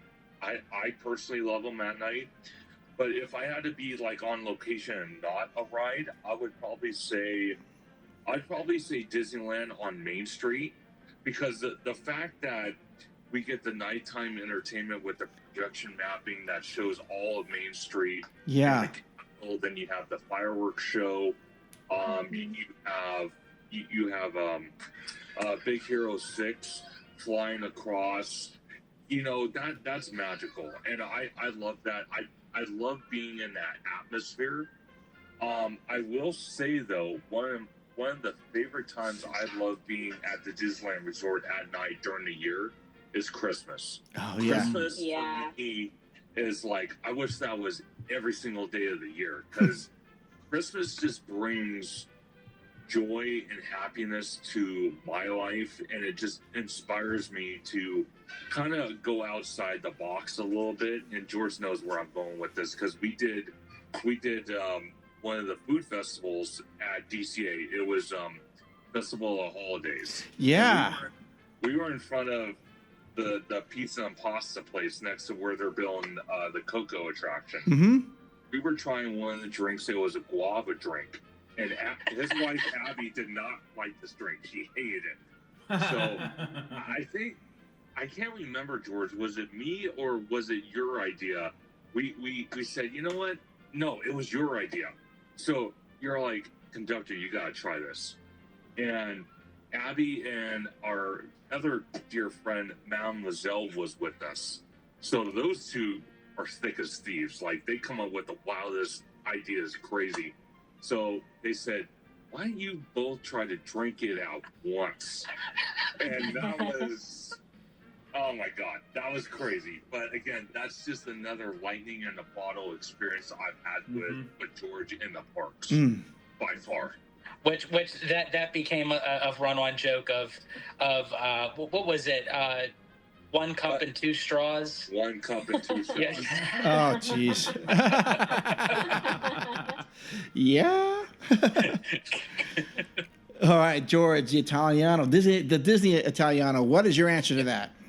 Daytime or nighttime? Infinite time? Where do you want to be? Honestly, I think Conductor and I are like on the same wavelength, because honestly, as much as I love Disneyland any time of the day, anytime I have the opportunity, but something about at night when you have the lights going on, you have the music pumping through, and actually the on location of where I would want to be is honestly on Main Street for that reason, because it gives you that sense of, the whole point of having Main Street was Walt wanted to have that turn of the century, of how he grew up, and then you walk in through the real world into the lands of fantasy, adventure, tomorrow, and what have you. So when you have that specific kind of townhome and it's at night with the lights and the music, it really does bring you home. It definitely gives you that welcoming feeling of, Disneyland is for all of us. And as I said, that's the main stake point where you have you wait for the parade, which right now it's paint the night. Unfortunately, it'll be going away soon. Hopefully we'll get you can't have a parade without it being a night parade. I'm sorry, it has to be a night parade. It is so much better at night. So for a question, if anyone asked me what would you prefer, a day parade or a night parade? Night parade all the way. They don't even have to ever give me a day parade again. If it's a night parade, I'm good. And then of course the fireworks over Sleeping Beauty Castle, and as Conductor mentioned, with the projections all over Main Street and everything. And I remember when it kicked off for the 70th anniversary, when we were all there, a group of us, this was, I would say, the legendary moment. Now, this was during the day, where I was in the middle of doing my first live for Holo Gelato, and we all ended up on Main Street, and we just start mingling with all these big-time content creators, from Adam the Woo, Magic Journeys, Ordinary Adventures, Offhand Disney, Justin Scard. We were Provost Park Pass. We were all amongst us, where actually Conductor put it on his it's actually on his I saw that picture. Yeah, that's our group photo that we took on Main Street. That was an epic moment. But that was a day, literally, I think majority of the time we spent on Main Street. I think that was the one day that I don't think we really left into the other part of the park. We stayed on Main Street basically the whole entire day, because Paint the Night was kicking off. Journeys was returning. You know, they had all the merch on Main Street. So, you know, again, just us as Disney geeks, you know, a lot of people would think, you know, you go in there just to spend all your day in Main Street, but it's like, it means something more than what like a typical person would to just go in and experience a day at Disneyland. Yeah, For sure. Yeah, sure. Because I do agree with George. That was one of the legendary moments. Again, lightning in the bottle, having everybody commingle. Because literally, it was only 5 of us at first, and then like George was saying, we had all these big time people, even Bricky, everybody. And it's funny because when George was mentioning about his first live, Bricky actually took his camera. He took over my live. It's just like, where'd that come from? So it was phenomenal because, you know, sad to behold. That was one of the very last times I actually got to hang out with Adam in person. That was something I will hold dear to my heart forever. Yeah. Because Adam, I think, in a way, is truly inspirational to us all. And I know a lot of us have different types of friendship with him, some closer, some kind of not so close, but we can all relate to what he laid down, you know, as a foundation. But he treated us all the same. No matter what our relationship was to him, as you had mentioned, like someone would be maybe a little bit closer to him, but he treated everybody absolutely as the same. And I do agree with you. I did see him a couple more times after that, but actually as a hangout, like a full day hangout, that was the last time, unfortunately, I got to as well. Oh, man. Yeah, gone way too soon, man. Okay, next couple questions. Let's say you are going to bring a friend to the park, right? And they are not into Disney culture whatsoever. In fact, they go, man, I don't want to go to Disneyland. It's too crowded. It's too expensive. I'd leave them at the gate. Yeah. Where are you going to take them? Maybe an attraction, or what part of the park are you going to take this person to that best exemplifies what Walt Disney was trying to achieve with Disneyland? I'm going to let George take that one first. Okay.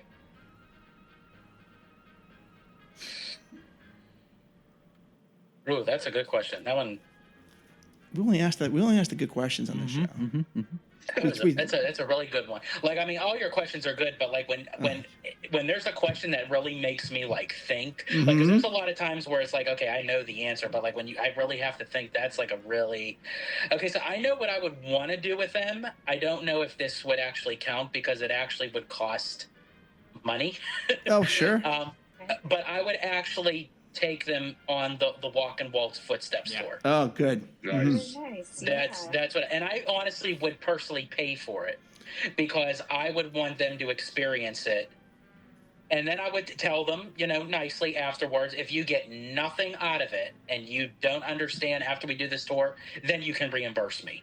But like, but no, in all seriousness, that I think would be the best, I think, experience for them to really understand who Walt Disney is, you know, where he came from, where he wanted to be, and get a little bit up close and personal where, again, they take us up into his apartment where he and his family got to stay on the weekends, where he would, you know, people watch and everything. And I think kind of tied to that with the Walk and Walt's Footsteps tour, if I was to take him or her into a place that was free, it would be the Walt Disney Magical Life in the Lincoln Theater. Good answer. Solid answer. Yep. Solid answer. Okay. Great answer. Conductor. I think personally for me, I agree with George on the Walt's tour. I think doing that and the other tour as well. So the show and the tour is something I would incorporate my guest with me that's not into that, to kind of give them an educational, you know, backstory to, you know, Walt Disney's imagination that became reality. And Conductor, why don't you touch upon too another tour that they have that you actually wanted to experience? You didn't yet, but I haven't done it yet, and I want to do it because I'm the conductor. I have to do it. It's in my nature. But they do have a third tour. It's a paid tour. You show up super early in the morning, and you get to go backstage and see the train. The trains, like, the station, the maintenance bay. You learn about the trains, the different names, the backstories, all the effort and the maintenance that goes into them.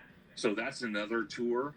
Because we all know Walt Disney himself loved trains, so that would be something I would do. And then I would try to take those kind of like tour educational moments, and I would try to sprawl them out throughout the day if I could, and then kind of incorporate like the thrill attractions as well to kind of keep them interested and not bored. And the person I know of that's kind of like that is actually my brother.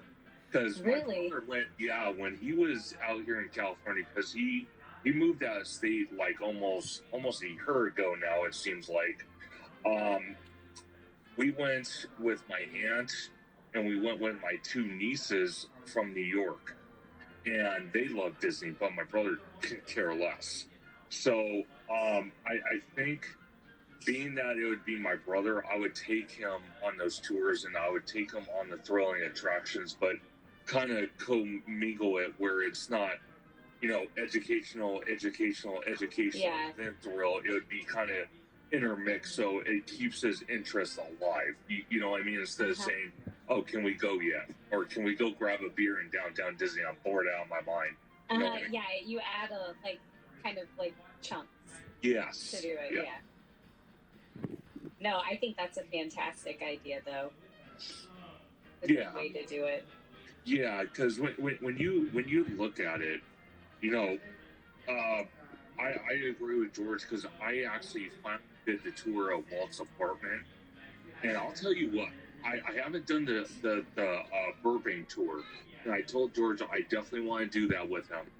But being in Walt's apartment, I don't know what it is, but as soon as you step in there, in the little section you can walk around in, the atmosphere changes. Like, you can feel, you can feel Walt's presence. It's the weirdest thing ever. Yeah, but you can feel it. And it's the same thing when you do the tour in Burbank and you actually go into his actual office at the studio. And they say you could take pictures and everything, and we're all walking in there, and I swear it happened every single time. I've done that tour about like a dozen times since being a D23 member, and every single time, because I'm with different people, obviously each time, because they take a group of us, we're walking in there and we're all whispering like we're in a church. And we don't have to.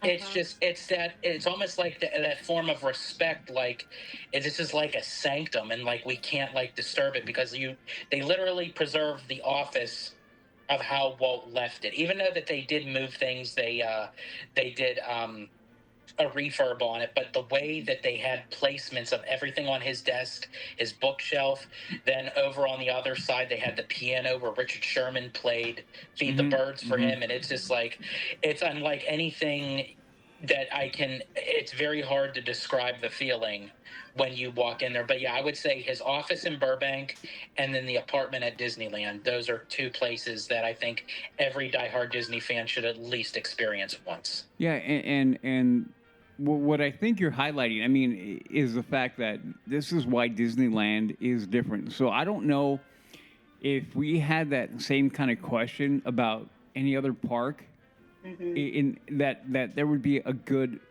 as good of a response. Because I feel like that's the beauty of this question and this park, because it really highlights that we could go anywhere in that park, really, as it is, except for Galaxy's Edge maybe, and go like, hey, this will be it. Yeah. No matter how we personally feel, like Tomorrowland, where we talk about, there's a lot of things in the park, but that is the beauty of Disneyland property, because we can say it often. Walt walked right here. Like I don't know how many times I've stood on the steps going up to the station, the main street station, and looked down Main Street and go like, Walt stood right here. I don't know, probably countless times looking down, showing this view that I'm looking at right now. Imagine during construction, all the different things, and you go, all of it. Like, so I always find the responses so fascinating because you could literally go like, well, what would you show them that would show Walt's legacy? And you kind of go like, when you walk in the main gate, from there on forward. Yeah. You know what I mean? Like all of it. Yeah. And even Galaxy's Edge represents a core tenet of it. So, yeah, I mean, all of it. Well, that is really true. That Yep. it is a place where there is some. I mean, down to every brick is almost something. Yeah. And flower To- is something that you can show To the original and has some pavement. sort of meaning. Yeah. Yeah, to the original pavement down Main Street where it was so hot. People, when you know the deep-rooted stories of this stuff, it's just everywhere. Udi, I have to tell you because me and George did a Christmas D23 event at the studios in Burbank, and just walking. Oh man. The walking the streets. I'm telling you, walking the streets and walking into one of the buildings, seeing the original. And this thing's massive in person. I'm not kidding. That was his birthday gift from me, by the way. I got him a That's a ticket. great gift. It was one of the best gifts I've ever received ever in my life. We had a great time. That was a good time. It was so breathtaking to be on the lot, walking around the streets, looking at all the Disney Legend plaques, and then walking into one of the buildings and seeing one of the original illustration, like the big giant cabinet they used to use how to create Disney illustrations for the cartoons back in the day. Yeah. And seeing how massive it is, you could just feel the energy coming off that. And I know I sound like a weirdo to most people. No. Just standing in front of that, it just gave me vibes. I'm like, oh my God, this is what we started with back then to now, where we could just do everything from an iPhone. This is crazy. Yeah. Yeah. This is nuts. But you know what's so scary is when you look at that multi-plane camera, a lot of times I think it looks much better than what a lot of the animation is done today. I know that's probably a hot topic, but I mean, the layers of what that did, especially like when it would pan, where the camera would pan into the layers and you'd have like a mountain in the back, but then on the third layer, you would have a barn. And then in front of that, you would have the hills. And then it's just like, but yeah, they gave us a lot of free roam up at the studio for that event. I'm actually surprised. Like they had majority of it opened where you could practically walk anywhere. And I can't wait to go back this year because I think me and George are going to try to do it again because it was literally one of the best experiences. Being that you're on the lot, you feel the vibes of Walt walking where he once walked on the studios. And being that it's Christmas time, one of the favorite times of the year to hang out with friends, to have the music playing, the just the atmosphere, the smells of the wonderful bakery items and all that, just all that combined. And what I was kind of culture shocked about, which I didn't know, they had probably. How many characters, George? Almost 10 different. You had about 10. You have 10 meet and greets. Yeah. How cool. That was How long really cool. do they run it? Oh, it was about. What would you say? Was it like a 4-hour event? I want 4 to to say 6. Yeah, 4 to 6 hours, and on top of that, they eat wonderful at the studios. Like the commissary, it's beautiful inside. Really good food, so we got to eat in there. Because they did it like a buffet style for us. Yeah, when that we was went in. really nice. Yeah. Wow. I do have to say, this is kind of like off topic, but on topic. Anytime that Conductor goes with you to kind of like a very special event, when he says that he's going to dress up for the occasion, he dresses up for the occasion. Oh. He gets the suit, the tie. He gets very decked out. That's awesome. Yeah. It's funny because when I first got there, several couples, they asked me, do you work on the lot? Yeah, they asked him what department do you work in. It's like, Yeah, that was kind of funny. That's funny. That's awesome. Okay. Well, I have one last question, and this will be quick before we wrap it up. Sure. You pick one attraction in the history of Disneyland, and you could be there on its opening day. What attraction is that? George, go first because I got to think about this one. any attraction. Any attraction. You Any you attraction. you get to be there on its opening day. Okay. The one that I actually would pick because I did like some research of how it actually opened, and I know it was probably crazy, Mm-hmm. but I'm a crazy kind of guy. I live for that kind of stuff. As I said, I'd surf the crowd if I could, and Conductor knows that.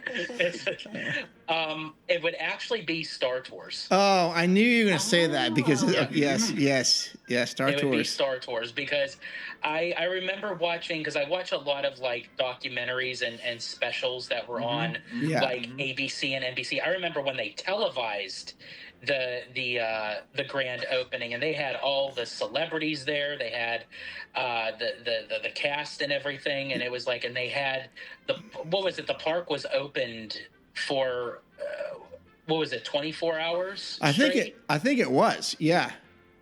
So I think honestly, so to actually like watch it like unfold, Yeah.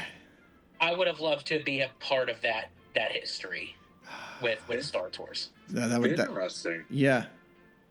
Okay, well that's a good answer. Wow. Yeah, I remember seeing that on TV, and lines are out to the train station for that on Main Street. Yeah. What year did it open? 80. Is it 82? I don't know what 84 came to mind. No, but you're 84 could be right. Oh man. I guess you can look real quick. Wow. I think 84 sounds right to me. Watch us both be wrong. Yeah. Do. While he's coming up with that, Conductor, what is your answer? Okay, so my number one answer, because I'm going to do a two-parter. My number one answer would be the Disneyland Railroad. Oh. Because obviously Okay. Walt Disney was around at that time, so that... Oh, you got it, Udi? Go ahead. 1987. You're both- wrong. Oh, 87. that was a good year. There you go. Oh, Becky. I wonder why.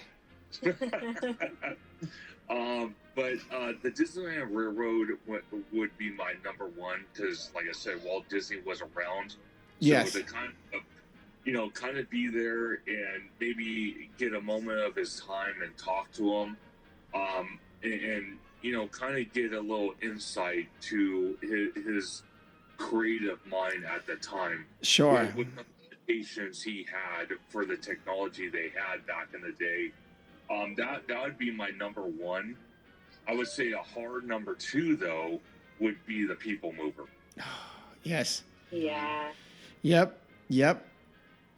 Can I actually add something to that? And this may be a little cliche. No, it won't be I cliche. think Go ahead. honestly, what I would love to see as a grand opening would actually not even be an attraction. It would be the park itself. Oh, okay. There's a solid I answer. would love to be there on opening day, watching Walt give that famous "to all who come to this happy place" welcome. Yep. And there would just be me on the TV in black and white, elbowing a person to get out of my way. I'm trying to take a picture. Like, Nice. Solid answers. Love them. I love them both. All right. Well, thank you for playing along with our questionnaire and us getting to know you a little bit better, your Disneyland story. I'm always, like I said, I'm always fascinated by the journey and to see where you are today. And it's just, I love it. So thank you for playing along with my silliness here. Mm-hmm. absolutely, thank you. It's as I said, this is the kind of stuff I enjoy. I love talking shop with you guys. As I said, I love doing it in person. Yes. I love doing it, on camera as well. So anytime, Yeah. we get to just sit around and just chat away, I'm all for it. Yeah.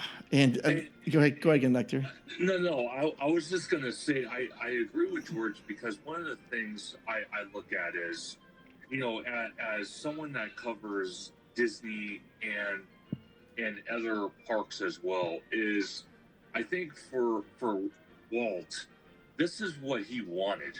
He wanted people to, get engaged, to, understand where he came from, what he had to deal with building Disneyland. That's why that documentary just hit so hard. Mm-hmm. And then what it is today and what the future beholds. And I think every time Disney, whether it's Disneyland or Walt Disney World, is brought up in a discussion, whether it's on a podcast or a YouTube video or a live stream, it pays tribute to him. Because like I said earlier on in the podcast, he came to California with nothing. Mm-hmm. And he had a lot of creative challenges throughout his time here in California. And doing what he did to make Disneyland what it was in 1955 to now 2026 is something legendary that you probably will we probably will never see in our lifetime. No. Nope. Ever again. Nope. Yeah, when they literally say there is only one Walt Disney, there's no replication. Mm-hmm. That's absolutely true. Like, yeah, I agree with you. There would be like not another him, not another journey. Of like where do you actually go and you say, okay, this one man built a studio empire that bled into theme parks, that moved into streaming, that moved into music. It's just like, and cruise you lines. can see one person doing one thing, but I mean, he literally dabbled in everything. Yep. And this is one of the things when people ask me, like, well, why? Because why Walt? Why Disneyland? Why? Yeah. And I go, if you truly understood what that man did for what he in his time and what he's built what he put the foundation for, I think you would find that high level of respect as well. So when people ask me, like, who do you look up to? We all have that question. Well, who do you want? And a lot of people come out with a lot of different responses, and I always lean to the same kind of people. The builders, the entrepreneurs, the guys who are creating, the ones who go through the hell because of their vision. And I first really connected that with Walt Disney. That's why I hold him reverence. So that's why I brought up Gordon Ramsay, because I can see that same thought process. Elon Musk, some people don't like him. I think he's a little weird, but my God, is he building some crazy stuff, which I can resonate with. I'm a builder. That's what I do. So when I find people who are out there doing that, this is why, one of the many reasons why, if people truly plugged into Walt, they would find that next layer of appreciation for Disneyland. So I mean, and this is what I feel like we all kind of are all doing it in our own separate kind of way, which is why the community is so good. Yeah. That even though we have some people who love to talk trash, whatever we do, we don't care, because it's not about that. It's not about us. It's not about how people view us. It's about spreading that word about why Disneyland is so incredible and what it can do to serve the whole world. It really can. Mm-hmm. And it's just about tapping into that and sharing it in our own way. So, I mean, yeah. Mm-hmm. And go ahead, Mark. No, I was going to say, and I look forward to, working with you guys in the future and talking about construction, because God knows it's going to be going on for the next 10 years of what's going here, what's going there.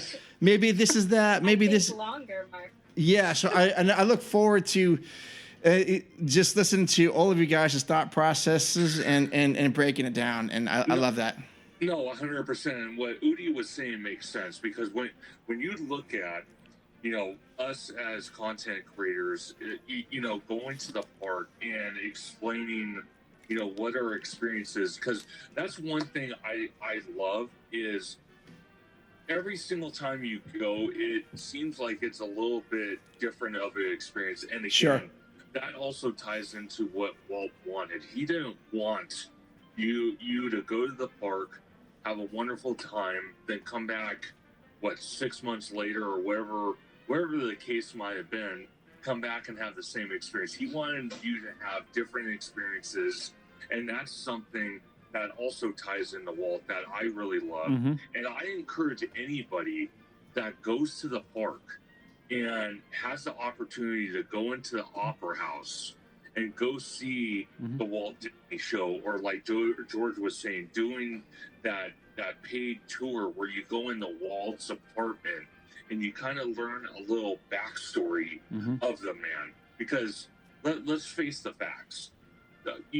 Today's population that are, growing up and whatnot, they don't know about Walt. They just know Disneyland. Right. They don't know the man behind the magic that actually brought us what Disneyland is today, and Walt Disney World and other parks around the world. It all started with him and Mickey Mouse. That's why I feel like it's up to us to keep his name moving along, because literally of what he created is multi-generational. Literally, he was born in 1901. And here we are in the year 2026, and we're talking about him. Like, how there's not even no words for it. It's just like, so yeah, we have to continue the generation trend of, keeping his name alive. We have to keep the Walt in Disney, and it's we can't lose sight of that. And I also think too, because this is something that I also is on my bucket list, and for me being a diehard Disney fan, I'm ashamed to say that I've never done it yet, but I have to make my way up to San Francisco for the Walt Disney Family Museum. Well, because that is something I definitely want to experience in person. Well, let us know. We have been there. We should all meet We up. have been there we have been there a few times. You guys would absolutely love it. Yeah, it's one of those. I couldn't wait. Yeah, I was gone when you guys were talking about something, but when you came in and you said you saw Walt's office and you knew they were quiet, there is a lot of moments at the Family Museum where you're excited, you're happy, you're in awe, and I mean they have the original Mickey Mouse is there, and the actual drawing. I mean, and most of the stuff is priceless. Yeah, but there are some moments at this museum where you are emotionally drained and pulled into a very solemn place, and it's man, yeah. And I think it's interesting too that it actually came from Walt himself that said, "I hope we never lose sight of one thing, that it all started by a mouse." Where I actually feel like it all started with a man with a dream. Yeah. And that it was Walt Disney. Because honestly, without him, there would be no Mickey Mouse. Well, and again, we'll go back to it. I don't really feel like people fully grasp that without him, we wouldn't have a lot of things. A lot of things. No Matterhorn. I mean, outside the park, just so many things that we would not have.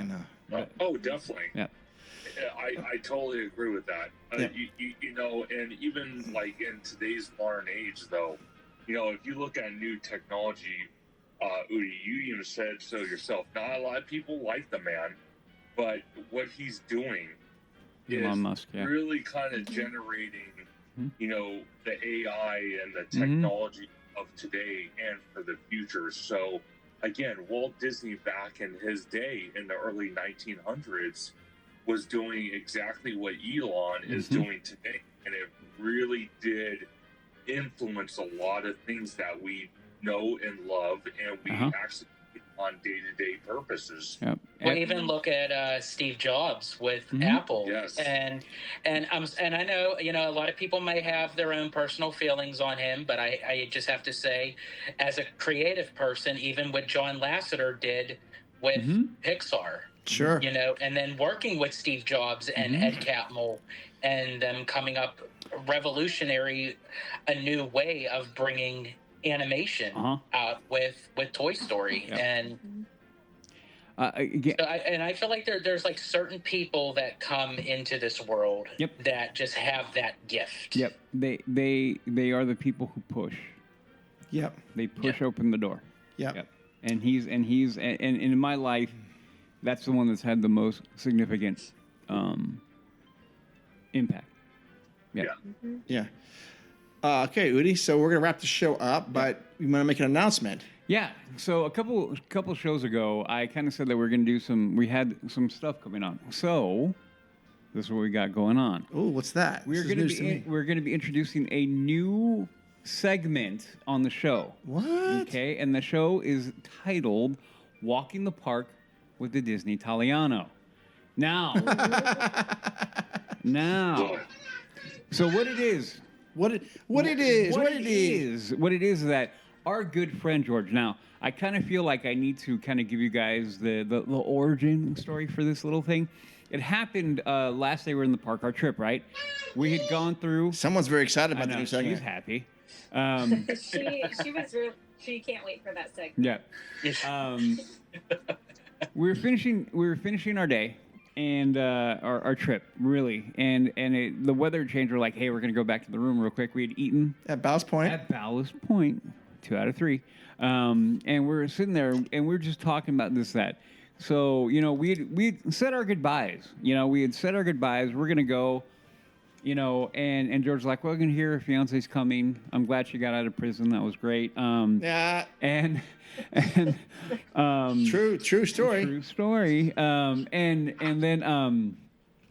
so as we're walking back, Mark and I were kind of just, as we do, we kind of think about the experiences that we'd done, and we reflect on it, and we kind of like take it in. And as we're moving along, like, man, we need more. Yeah. Like, we need more. And then I don't know, was it you? Was it me? We kind of went like, hey, why don't we do like something where we can have like, because George is here all the time. Yeah, he's there all the time. He's here all the time, and he's the type of guy that we vibe with him. Like he's one of us. Like he's one of us. Like it's one of those things. So was Conductor, I think. Yeah, no, exactly. I mean, we're not. Mind you, I'm not. All what I'm saying about George applies to Conductor as well. No, yeah. He's fine. Continue about me. Yeah. I was ready. I'll talk to you later. I'm looking at George and he's just like, Keep it going. Keep it going. I like it. So it's like I'm sorry, I have to incorporate it because that's just how I am with Disney. If I'm going to incorporate a Disney thing, I'm like Baloo the bear at the end where Bagheera's given. Yeah. Like, don't stop now, Baggy. There's more, much more. And so as we're going, I'm like, man, what if we had him like have like a segment, like just come on and talk about like something, like, and just give us a 10-minute thing or a 5-minute thing or whatever it could be, and just give us like the most thing that he's seen, since he's in the park, we're gonna trust him in his opinions. I again, we vibe with the guy. He's one of us. What do you think? So Mark and I go back, and as we're kind of changing out to a little bit warmer clothes, we continue the discussion. Now we kind of like, we start walking back to the park. I'm like, what do you think? He's like, yeah. I go, hold on, what if he left? And I remember, I think I texted you like, hey, you still there? Like, oh, yeah. I was like, yeah, we're about to go. I'm like, wait, don't go anywhere. We're on our way back. Hang out. We'll be right there. And as we got there, we were introduced to your lovely fiance. Yes. And I told her I was glad she got out of prison. She was in prison. Yeah, she was in prison. It was pretty funny. Anyway, but then we. And I don't know why she keeps on going back into Alcatraz. I don't know why she keeps on going back. Anyway, she got to get her raft, and maybe she likes rafting back in. I don't know. But then we presented the idea, and you're like, hey, but then you flip the other side of the coin, and this is what I love. Like, well, hey, why don't we do this? Then guys can come onto my show, and we'll get a further conversation. And I was like, I hadn't even thought of that. And I'm like, that's brilliant. So this is what it is, okay? So we have the new segment, Walk in the Park with the Disney Italiano. So what he's going to do is going to present what he wants, what he's seen in the park, pretty much whatever he wants to bring up. You know us. We're like, hey, talk what you want to talk, say what you want to say. Yeah. We're wide open to everything. So he's going to present with that. And then what we're going to do is the week of our publishing of that Wednesday, we will be on his channel, Paulo Gelato, going further in depth into what he said. Yes. So that is the idea. That's what we're going to start doing. I'm thinking Conductor might show up on that channel. I have a feeling Conductor's going to be like, hi. He's going to come. And he had better. I'm hoping he does. He's going to be like. I'm going to make a guest appearance. Yeah. You had better. Yeah. He's going to do one of those things like he's going to come in sideways in the screen. Hi, guys. So that's what we're gonna do, and we're gonna start that when? When are we starting that? Probably episode 249. 249. Yeah, I think we're gonna do that. So it'll be the next one. Yeah. Yeah. So coming up on 249. So that is what we're doing, and this okay. And the reason why we're doing this is it just adds to what we talk about constantly. We brought up in what I said at the beginning of the show. The community that we have in this is amazing. Amazing people are in it. Great people are in it. And all you got to do is open yourself up and talk. And then you will find it. And we found two guys that are just freaking, like I said, one of us. One of us. That's part of part of the tribe. Yeah, and so this is it. The community is everything, and this is how we build community. This is how we make it better and bigger, and we bring more people in. We open ourselves up, and this is what we're doing. We're walking the walk. We're not just talking and talk. We're walking and walking. This is one of the ways that we want to do it, and I'm so happy that we've met that. Okay. I'm going to go real far back out. I'm really happy that Mark decided to do this whole crazy thing 10 years ago, okay? Because of everything. And at sure some point, I'll share my story again, probably in 250, about all of this. But this is what it is. It brought us to meeting great people. Oh, yeah. And George. That's the main thing. And Conductor.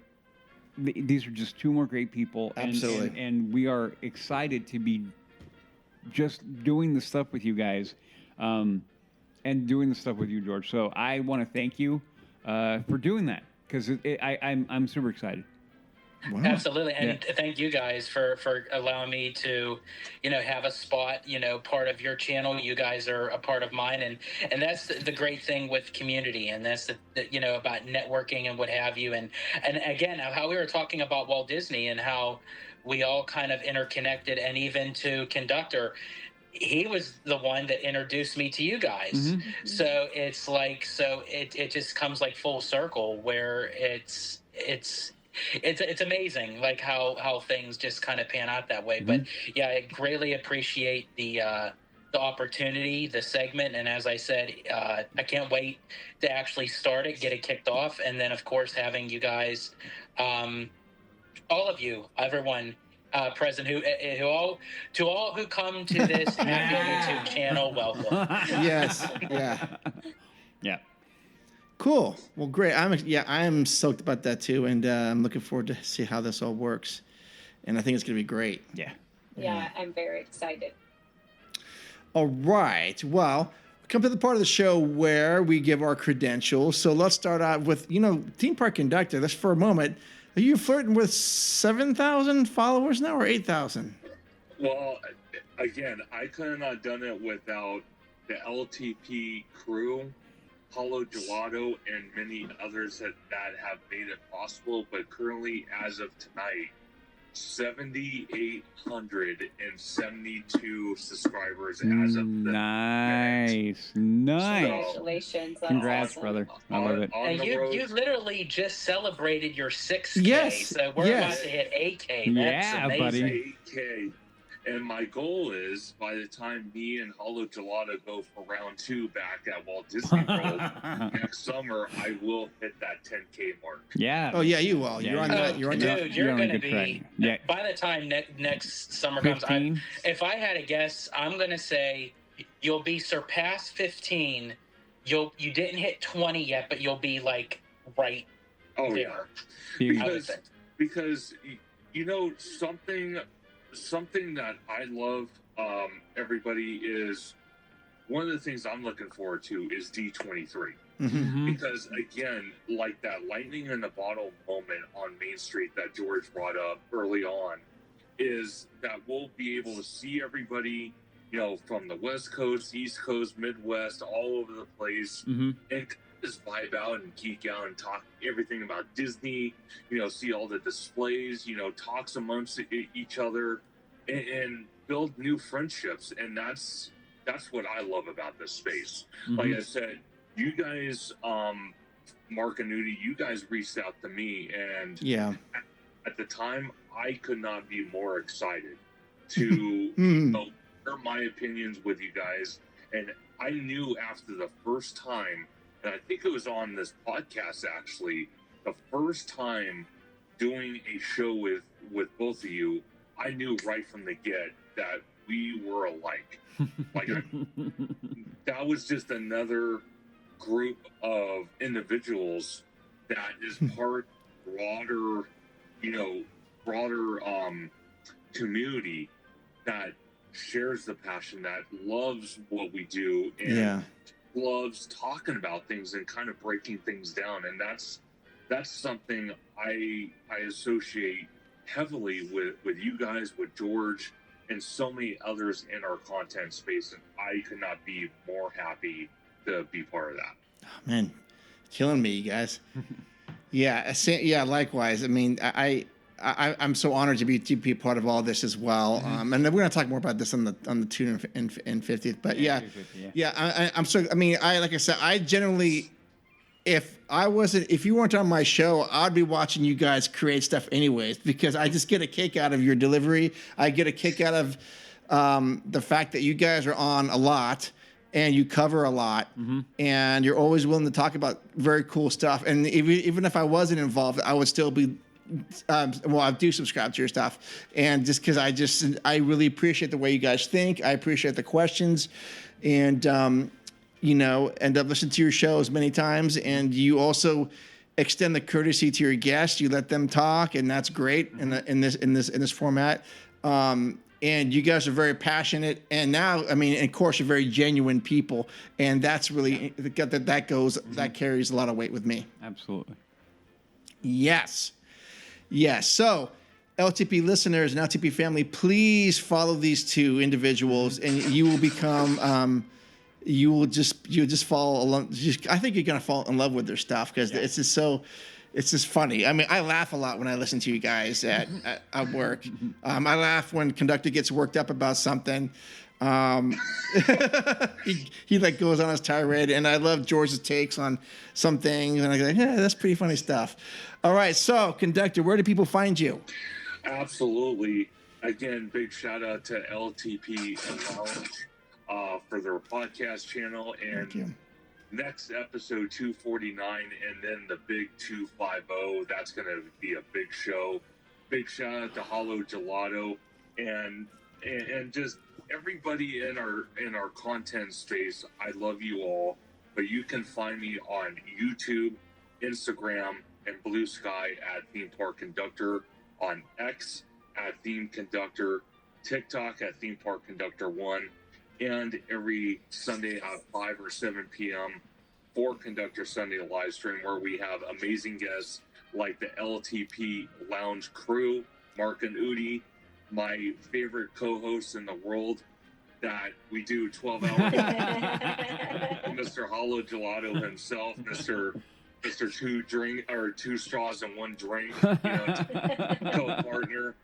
And actually, this coming Sunday, I'm going to have Hollow Gelato on, and we're going to have two individuals. I'm not going to name who they are, because one of them has been on camera before. The other individual, I don't think, has ever been on camera. And he's very active on social media. So that is going to be a wonderful show. That's going to be at 7 p.m. Okay. Pacific Standard Time. And I'm very impressed that you locked them both in for the same day. I was very impressed with that. Well, that's what the Conductor does. I do.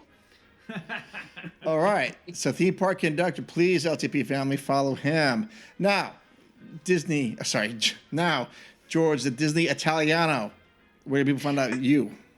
Absolutely. You can find me on my YouTube channel, Hollow Gelato, where Abby and I cover all the theme parks, Disney, Universal, Knott's Berry Farm. We even dive into the Disney Cruise Line, no pun intended. We do a lot of life vlogs, event vlogs, everything out of theater, movie reviews, you name it, we cover it all. You could also find us on Instagram under Hollow Gelato as well, and also my individual Instagram account, which is the Disney Italiano. Awesome. Okay. And you can reach me you can send me an email at info@leavingtodaypodcast.com. You can follow us at Leaving Today Podcast on Instagram, or leavingtodaypodcast.com online. And if you want to get a hold of Becky, you can also reach out to her at info@leavingtodaypodcast.com, or reach out to me, and I'll get the message to her. Udi, where can people find out more information about you? I just want to say real quick, thank you guys again. Oh, for yeah, coming of on. course. Yes, thank you. Always a pleasure. Always a good time.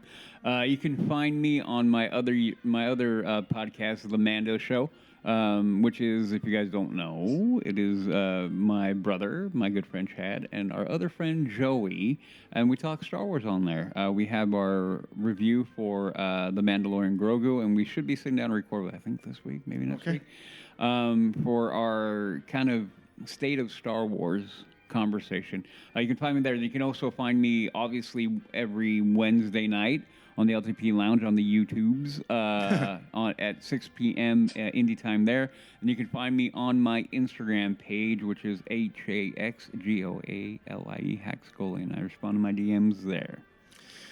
Yes, and of course, you two are always welcome on our Wednesday night channel too. So that's always an invite. So just keep that in mind. Always wide open invite. And then one last thing, LTP listeners, if you're listening to this show today and you finished it before 5 o'clock on Monday and you're local, head on over to Beach Hut Deli in Citrus Heights, where you can hang out with Udi and myself, and Jess will be there. We're doing Disneyland trivia from 6 to 8. Grab yourself get there early, grab yourself a sandwich and a cold beverage, and just prepare yourself to be entertained for 2 hours. It is a really good time. 45 questions of Disneyland and Disney stuff, and a really good vibe. Yep. So that's Beach Hut Deli in Citrus Heights. Yep. Yeah. All right. So that's going to wrap up episode 248. We love you, adventures out there, and we will see you in the parks. Bye. See ya. See ya. Adios.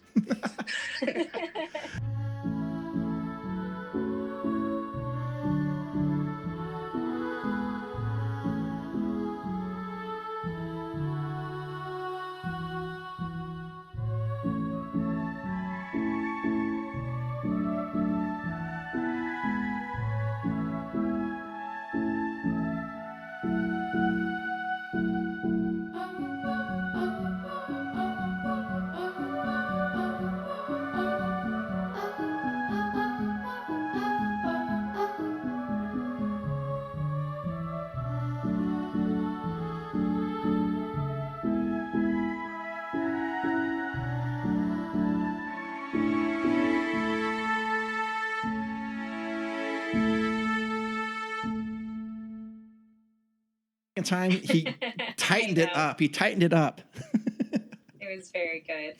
Yes. Let's check out that one right. You did that perfectly the first time. Yeah. Udi, don't say anything. What are you doing? Flowers? What? Sure, it can't be any worse than your whiskey and Coke from yesterday morning. Okay, while Mark and Udi are away, I just wanted to say, if you're hearing this, please call the police and send help, because Mark is holding me against my will. Snack break. Kitty.